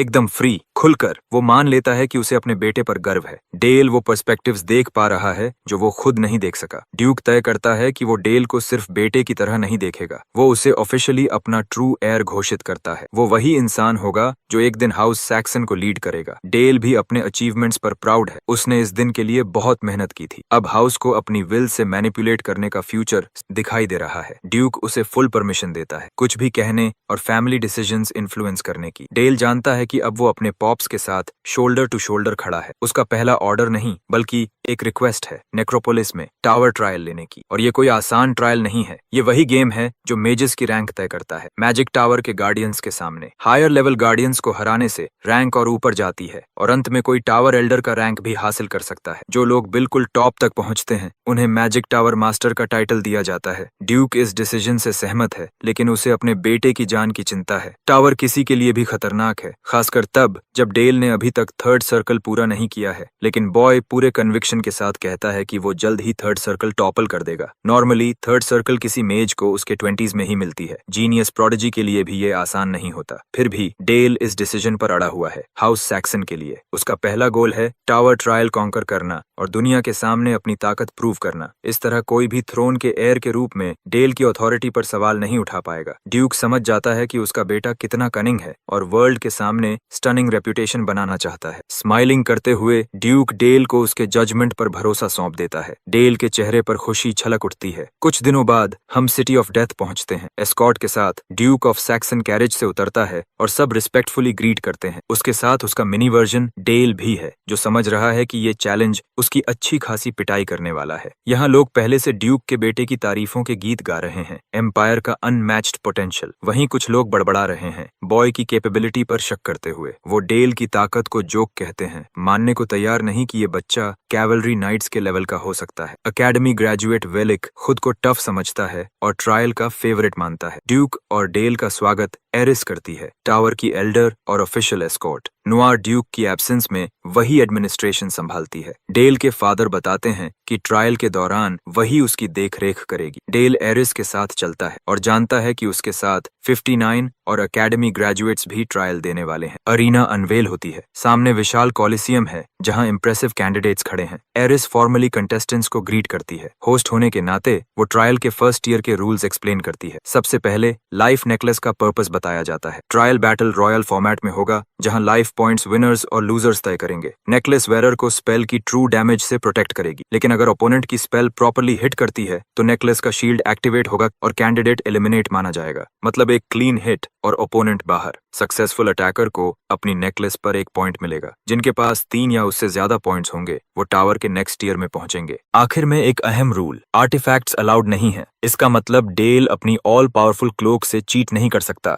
डेल रूल्स पर सोचता है और समझ जाता है। फर्स्ट राउंड में ट्रैश कंटेस्टेंट्स हटाने का ये सबसे आसान तरीका है। उसकी नजर बगल में खड़े कैंडिडेट्स पर जाती है जो उसे 10 साल की उम्र में 3rd सर्कल हासिल करने वाला मॉन्स्टर कह रहे हैं। उन्होंने पहले ही यंग मास्टर को टारगेट करने का फैसला कर लिया है। कुछ तो मजाक उड़ाते हैं, क्या टूर्नामेंट में बच्चे को अब्यूज करना अलाउड है? सेम टूर्नामेंट के कॉम्पिटिटर्स होने के नाते उन्हें उसे एलिमिनेट करना ही होगा। डेल बस मुस्कुराता है। ब्रो सारे स्मोक के लिए रेडी है। ट्रायल शुरू होते ही डेल के सबसे करीब खड़े कैंडिडेट्स तुरंत उस पर टूट पड़ते हैं। एक कैंडिडेट डार्क स्पेल से कॉर्प्स रेजरेक्ट करता है, दूसरे भी वही करते हैं। सब कॉर्प्सेस से अटैक कर रहे हैं। पूरा प्लेटून यंग मास्टर पर जंप कर देता है। डेल पहला स्ट्राइक कामली अवेट करता है। एक ज़ॉम्बी तलवार से उस पर वार करता है। शॉकिंगली अटैक डिफ्लेक्ट हो जाता है थैंक्स टू डेल के खुद के कॉन्जर्ड अनडेड के। और खास बात, इस अनडेड के पास आइकॉनिक वुल्वरीन क्लॉज भी हैं। ये क्रीचर बाकी सबसे बड़ा और ज्यादा फेरोशियस है। इस अनडेड की ऑरा वाटर एट्रीब्यूट इमिट करती है जो आसपास के मॉन्स्टर्स को फ्रीज कर देती है। और इसी पल इन लूजर्स को रियलाइजेशन होती है वो किसी साधारण मेज से नहीं बल्कि एक ड्यूअल एलिमेंटल मेज से भिड़ गए हैं। डेल का मॉन्स्टर जमे हुए अनडेड सोल्जर पर झपटता है और उसे चीर देता है। तभी एक ओपोनेंट ब्लाइंड स्पॉट से डेल को टारगेट करने की कोशिश करता है, लेकिन डेल का अनडेड तुरंत आगे आकर डैमेज ब्लॉक कर लेता है। उसकी पीठ पर बनी आइस आर्मर की वजह से कोई नुकसान नहीं होता। पलटवार में डेल का सोल्जर एक और मॉन्स्टर को क्लीन हिट से उड़ा देता है। वही लूजर जो पहले बड़ी बड़ी बातें कर रहा था अब चिल्लाने लगता है कि डेल वाटर एलिमेंट यूज करके चीट कर रहा है। सो कॉल्ड टॉप ग्रेजुएट चिल्लाता है कि इस कंपटीशन में सिर्फ नेक्रोमैंसी मैजिक अलाउड है। डेल पूरे कॉन्फिडेंस से जवाब देता है, रूल बुक में कहीं नहीं लिखा कि वो अपने मॉन्स्टर्स को दूसरे मैजिक टाइप से स्ट्रेंथन नहीं कर सकता। अब तक किसी ने उसे डिस्क्वालीफाई नहीं किया, मतलब एरिस ने वाटर एट्रीब्यूट की अनुमति दी है। लॉजिक में फंसकर लूजर्स अपने तीनों सोल्जर्स एक साथ डेल पर छोड़ देते हैं, होपिंग कि नंबर्स से उसे ओवरवेल्म कर देंगे। प्रॉब्लम यह है कि डेल यहाँ आर्टिफैक्ट यूज नहीं कर सकता। ज़ॉम्बीज उसे चीरने ही वाले हैं कि डेल अपना आखिरी तरीका चुनता है। वो खुद बैटल में कूदता है और तीनों ज़ॉम्बीज को डैश करके पार कर जाता है। फिर एक को सोर्ड से टारगेट करता है, उसके पहले अटैक को डॉज करता है। ब्लेड पिन होते ही डेल डार्क मैजिक से पंच रीइंफोर्स करता है और क्रीचर की आर्म पर जोरदार मुक्का मारता है। इससे सोर्ड फ्री हो जाती है और डेल क्रीचर को टुकड़ों में काट देता है। लूजर्स शॉक में हैं। एक ब्रैट टावरिंग जायंट्स को ऐसे काट रहा है जैसे कुछ भी ना हो। डेल बोन सोर्ड को भी रीइंफोर्स करता है उसकी ड्यूरेबिलिटी बढ़ाने के लिए। अपग्रेडेड वेपन के साथ वो अगले टारगेट पर जाता है। अनडेड सोल्जर जमीन पर स्मैश करता है, लेकिन डेल बच निकलता है और ऊपर से एरियल डिसेंट करता है। पूरा जोर लगाकर डेल उस लूजर के चेहरे का हाल देखने लायक है जिसके सोल्जर्स वाइप आउट हो चुके हैं। सोल्जर्स गिरते ही डेल कैंडिडेट्स तक डैश करता है और सब पर क्लीन हिट्स ले लेता है। आखिर में सिर्फ ब्लॉन्ड पंक बचता है, एक बच्चे से कॉर्नर्ड जो ड्यूअल मेज भी है और केपेबल सोर्ड्समैन भी। डेल मजे लेते हुए सोर्ड उठाता है, स्टैबिंग से बस पल भर दूर। पंक गिड़गिड़ाने लगता है, स्पेयर मी, लेकिन डेल को फर्क नहीं पड़ता क्योंकि ट्रायल में वो बिना सच में मारे भी एलिमिनेट कर सकता है। सोर्ड उसके सिर पर पड़ती है और सिर सूज जाता है। Arena clear. डेल अकेले 60 लाइफ पॉइंट्स हासिल करता है। ऑडियंस की तरफ देखते हुए वो चाहता है कि सब उसकी डोमिनेशन देखें। सेकंड फ्लोर का टास्क है गार्डियन क्रीचर्स फ्लैश गोलम्स को हराना। ये बेहद नास्टी हैं, ड्यूरेबल बिल्ड के साथ कंटेस्टेंट्स पर टावरिंग करते हैं। नॉर्मली यहाँ सर्वाइवर्स को ऑपरेट करते हैं बॉस को हराने के लिए, लेकिन प्रॉब्लम ये है डेल ने सबको एलिमिनेट कर दिया। अब 1-on-1 है गॉरलॉक द डिस्ट्रॉयर के साथ। फर्स्ट स्टेज से अलग यहाँ डेल ओपनली हर तरह की मैजिक यूज कर सकता है। आर्टिफैक्ट्स अब भी अलाउड नहीं है, लेकिन उनकी जरूरत भी नहीं। गोलम अरीना स्मैश करने वाला है। डेल 3rd सर्कल की लिमिट्स टेस्ट करना चाहता है। एक पंच अरीना ऑब्लिटरेट कर देता है और अगली गोलम स्मर्क करता है विक्ट्री समझकर। तभी हॉरर रियलाइजेशन, उसके हाथ पर्पलिश फ्लेम्स से जल रहे हैं। गोलम कंफ्यूज्ड है और 10-year-old डेल अपनी न्यूएस्ट एबिलिटी अनलीश करता है, एक्सेलरेटेड डिके।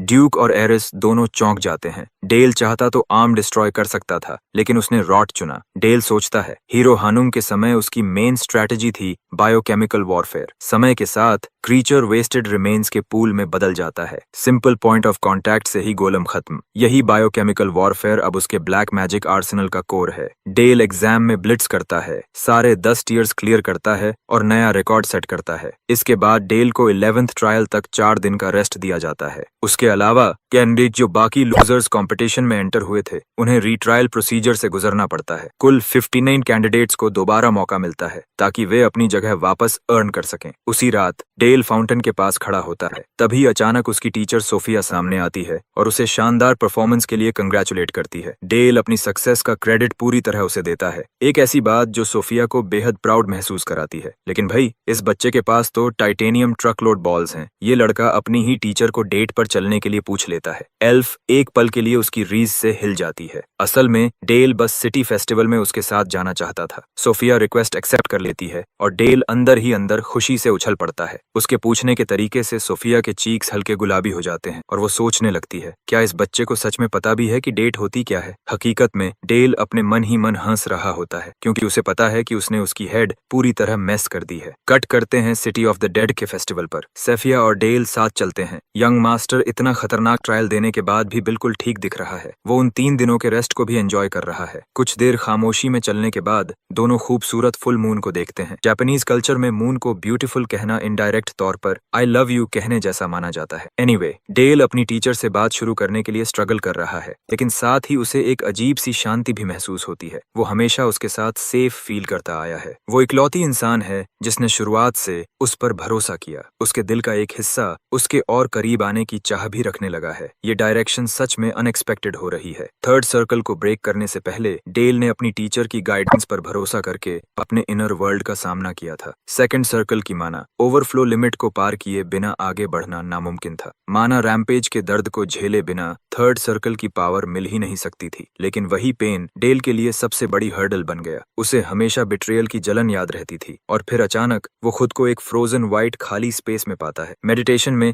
हंसुंग अपने ट्रू इनर वर्ल्ड का सामना कर रहा था, एक ऐसा वर्ल्ड जो हमेशा हॉलो रहा, जहां कोई मदद नहीं कर सकता था। सेफिया पहली इंसान थी जो उससे इस गहराई तक कनेक्ट कर पाई। डेल अपने मन में उसे literally the light of his world कहता है। 10-year-old रिज यहाँ फुल पावर में है। किसी न किसी तरह एल्फ इसे स्टूडेंट का अफेक्शन मान लेती है और उसे एम्ब्रेस करती है। टीचर और स्टूडेंट के बीच का प्यार समझकर वो उसकी फीलिंग्स को उसी रूप में एक्सेप्ट कर लेती है। फनी बात यह है कि डेल अंदर ही अंदर अपनी सेकंड लाइफ के चीट कोड्स को एंजॉय कर रहा होता है। डेज पास होते हैं और रेस्ट पीरियड खत्म हो जाता है। 11th ट्रायल के दिन डेल हांफता हुआ अरीना में पहुंचता है। हिलेरियस बात यह है कि वो सच में उसे रोमांटिक वे में लव करता है और ये बात उसे इरिटेट करती है कि सोफिया ने इसे चाइल्डिश कन्फेशन समझ लिया। डेल अपने इमोशंस को साइड में रखकर ट्रायल पर फोकस करता है। इस बार ये 1-on-1 मैच है। उसका ओपोनेंट है एल्बर्ट रोजनहाइम, एक प्रॉपर थर्ड सर्कल मेज, और वो किसी बच्चे के लिए हाथ हल्का नहीं करने वाला। इस स्टेज की सबसे बड़ी बात, आर्टिफैक्ट्स अलाउड हैं और मेज स्ट्रैटेजीज भी। नेकलेस अब सेफ्टी गारंटी नहीं देगी, रिस्ट्रिक्शंस हट चुके हैं। डेल अब किसी को भी कर्ब स्टॉर्म करने के मूड में है। ड्यूअल शुरू होते ही Albert point blank explosion detonate कर देता है, याद दिलाते हुए कि वो बाकी एमेचर्स जैसा नहीं है। उसका अगला अटैक है डार्क एरो, जो फेट फ्रैंचाइज के गिलगमेश की गेट ऑफ बैबिलोन जैसा लगता है। डेल बिल्कुल अनस्केथ्ड रहता है थैंक्स टू उसकी फैंसी क्लोक, लेकिन एरोज असली प्रॉब्लम बन सकती हैं। उन एरोज को एक्सप्लोसिव स्कैटर बॉम्ब्स की तरह गिराता है और पूरा अरीना एविसिरेट होने लगता है। इसी बीच डेल सारे अटैक्स को डॉज करते हुए पीछे छलांग लगाता है, इतना डिस्टेंस बना लेता है कि कोई डायरेक्ट डैमेज ना हो। असली बात यह है कि ड्यूअल शुरू होते ही एल्बर्ट ने पहला अटैक करके रूल्स का साफ वायोलेशन किया था, लेकिन एरिस या किसी भी जज ने इंटरवीन नहीं किया। इसका मतलब साफ था, ये लोग सच में यंग मास्टर की स्ट्रेंथ देखना चाहते थे। यही वजह है कि डेल इन मेजेस से इतनी नफरत करता है। एल्बर्ट पूरा कंट्रोल एंजॉय कर रहा था, खुद को संग जिन वू समझते हुए अनडेड समन करने लगा। ब्रो एजी मोनोलॉग दे रहा था, जैसे बारू बुला लिया हो। इवन डेल को ये सुनकर क्रिंज आ रही थी। लेकिन मजाक अलग, ये आदमी वीक नहीं था, उसके सोल्जर्स तेज थे। डेल को चारों तरफ से कॉर्नर कॉर्नर कर रहे थे। तीसरे दर्जे का क्रिंज एनिमे विलन बनकर एल्बर्ट डेल को लगातार डॉज करने पर मजबूर कर रहा था, लेकिन डेल ने सही मोमेंट पर स्पेल यूज किया और एक साथ तीनों अनडेड सोल्जर्स को नॉकडाउन कर दिया। एल्बर्ट अनइम्प्रेस्ड रहा और डेल को ट्रैश कहकर मॉक करने लगा। तभी रिवील हुआ कि उसने अपने ज़ॉम्बीज में पहले से एक सीक्रेट ट्रैप डाल रखा था। Death explosion. वही सोल्जर्स पर्पल फोर्स में ब्लास्ट हो गए और डेल हवा में उछल गया। ये ग्रोन एस आदमी खुलेआम 10-year-old बच्चे पर जीत अनाउंस कर रहा था। तभी उसकी स्मग एक्सप्रेशन फ्रीज हो गई। डेल गायब हो चुका था, सिर्फ उसकी आवाज गूंजी, एल्बर्ट को पैथेटिक कहते हुए। एक बच्चे के खिलाफ चीटिंग करने पर एल्बर्ट घबराकर चारों तरफ देखने लगा। तभी डेल शैडोज से निकलकर पीछे प्रकट होता है, उसकी कंफ्यूज्ड हालत पर कमेंट करता है। डेल उसकी स्नीक अटैक की तारीफ भी करता है, बताते हुए कि उसने रेथ ट्रांसफॉर्मेशन से एस्केप किया था। फिर कामली डिक्लेयर करता है कि ऐसी गंदी चालें उसे हरा नहीं सकती। उसी पल एल्बर्ट शैडो वाइन्स में जकड़ चुका था। वो वाइन्स डेल की परमिशन के लिए तड़प रही थीं, फ्लैश डिवावर करने को। डेल मुस्कुराता है और परमिशन देता है। डार्क एंटिटी विशाल दांतों के साथ मैनिफेस्ट होती है। स्पेक्टेटर्स हॉरर में जम जाते हैं जब वो क्रीचर एल्बर्ट को वाइन्स में जकड़कर बेरहमी से नोचता है। एल्बर्ट मर्सी के लिए गिड़गिड़ाता है। डिफीट स्वीकार करने पर उसे छोड़ा जाता है और अनकॉन्शियस कर दिया जाता है। ड्यूएल ऑफिशियली खत्म। डेल विनर घोषित होता है। वो अरीना से बाहर निकलता है, अगला ओपोनेंट देखने के लिए क्यूरियस। लेकिन बाकी कंपेटिटर्स इतने टेरिफाइड हो चुके थे कि उन्होंने तुरंत सरेंडर कर दिया। राउंड 3 के बाद डेल को बिना लड़े फ्री विक्ट्रीज मिलने लगी। कोई भी उससे भिड़ने को तैयार नहीं था। सिर्फ एक आखिरी फाइट बाकी रह गई अभी।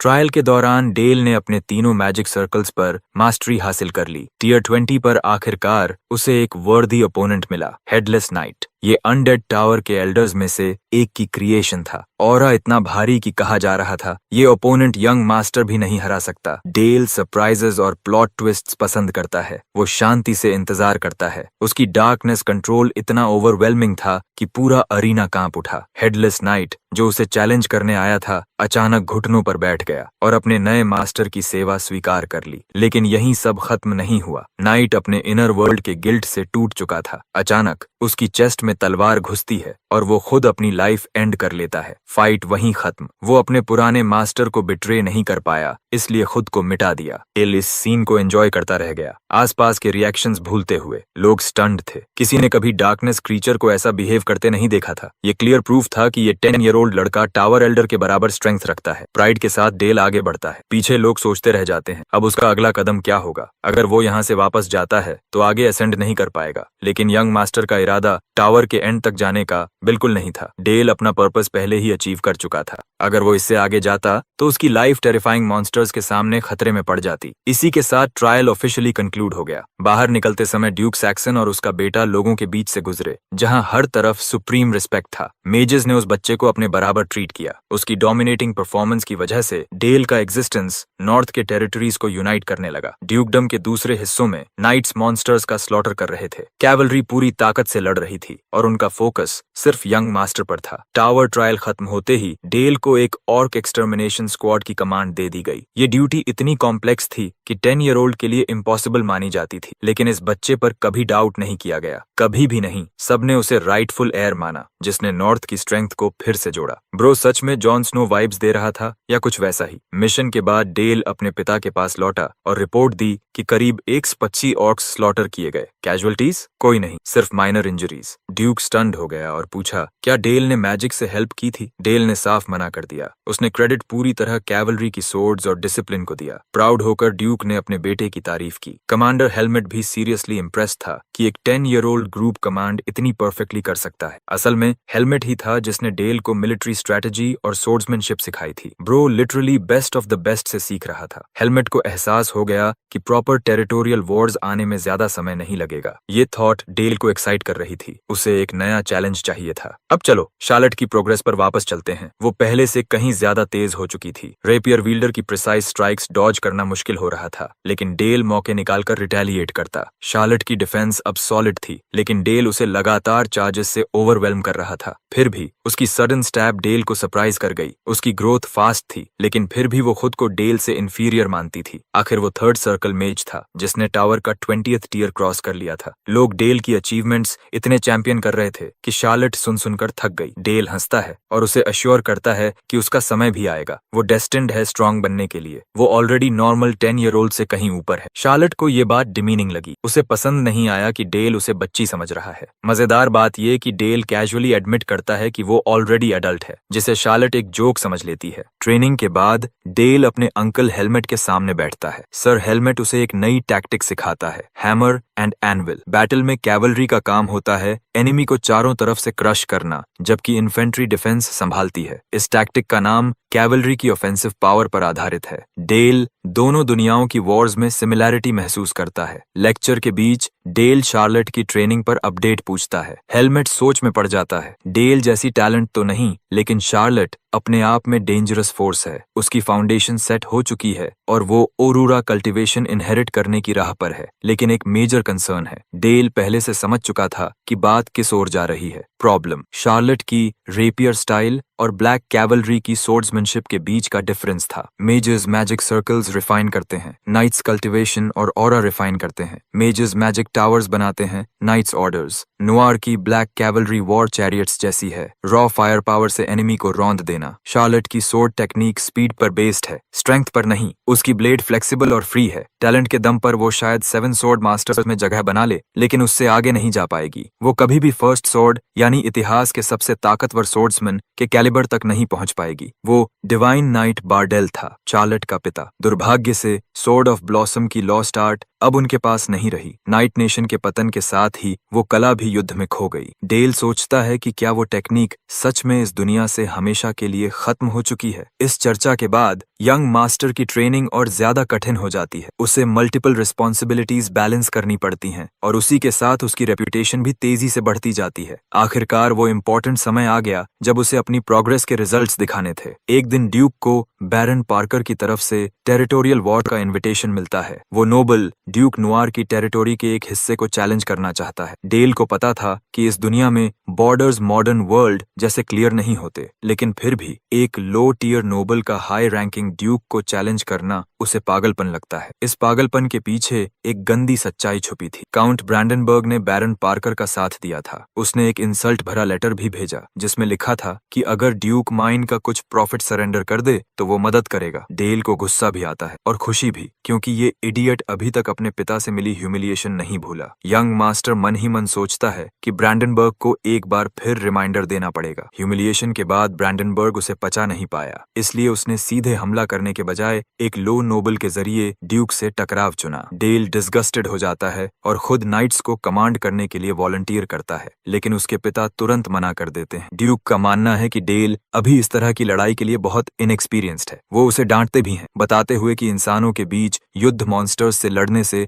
बिल्कुल अलग होता है। इसके बाद ड्यूक बैरन ग्रीन बेल्ट को एश्योरेंस देता है कि उसकी टेरिटोरी की प्रोटेक्शन दी जाएगी, लेकिन डेल का मन टूट जाता है। उसी दिन वो सर हेलमेट के सामने खुद को एग्जॉस्ट कर लेता है, ये समझने की कोशिश करते हुए कि उसके पिता उसे केपेबल क्यों नहीं मानते। हेलमेट उसे सलाह देता है कि ड्यूक की बातों को दिल पर न ले, उसके अपने रीजंस होंगे। तभी नाइट कमांडर एक गिफ्ट निकालता है, एक चेस बोर्ड। लेकिन ये चेस डेल की पिछली दुनिया वाली चेस नहीं थी। इसे वॉर गेम कहा जाता था, स्ट्रैटेजीज और एक्चुअल वॉरफेयर पर बेस्ड। रूल्स बेहद कॉम्प्लिकेटेड थे। हेलमेट सब सिखाना चाहता था, लेकिन डेल बोर्ड उठाकर भाग जाता है। उसका मूड सैडनेस से एक्साइटमेंट में बदल जाता है। वो बोर्ड सीधे अपने पिता के पास ले जाता है। प्लान साफ था, एक स्ट्रैटेजी मैच। अगर डेल जीता तो वो टेरिटोरियल वॉर लीड करेगा। डेल ओपनली रिबेल करता है। वो आर्ग्यू करता है कि वॉर ताकत की नहीं, दिमाग की लड़ाई होती है। इसीलिए वो चाहता है कि उसके पिता उसे एक सिंगल मैच में जज करें। हेलमेट सिचुएशन डीएस्केलेट करना चाहता है, लेकिन ड्यूक उसे रोक देता है। वो डेल की चैलेंज एक्सेप्ट कर लेता है। कंडीशन साफ, अगर डेल हारा तो वो वॉर में पार्टिसिपेट नहीं करेगा। स्ट्रैटेजी गेम शुरू होती है। हेलमेट उन्हें देखता है और उसका चेहरा शॉक से जम जाता है। डेल ने ड्यूक को कॉर्नर कर दिया था। भले ही ड्यूक ने कुछ पीसेस में खुद को हैंडीकैप किया हो, फिर भी डेल का 2 बार जीतना अनबिलीवेबल था। जीत के साथ डेल को वॉर में भाग लेने का अधिकार मिल जाता है। डेल कैजुअली बताता है कि उसने ये गेम सालों पहले लाइब्रेरी में पढ़ी थी। हालांकि ये एक साफ झूठ था। असल में उसे कुछ भी नहीं पता था, लेकिन अजीब दिखने से बचने का यही तरीका था। हार मानते हुए ड्यूक अपना वादा निभाता है और अपकमिंग फाइट में नाइट्स का कंट्रोल अपने बेटे को सौंप देता है। यहाँ तक कि सर हेलमेट को भी ये बहुत ज्यादा लगता है। फिर भी डेल के पिता आखिरी बात कहते हैं। वो हार स्वीकार करने का इरादा नहीं रखते। ये सिर्फ एक शुरुआत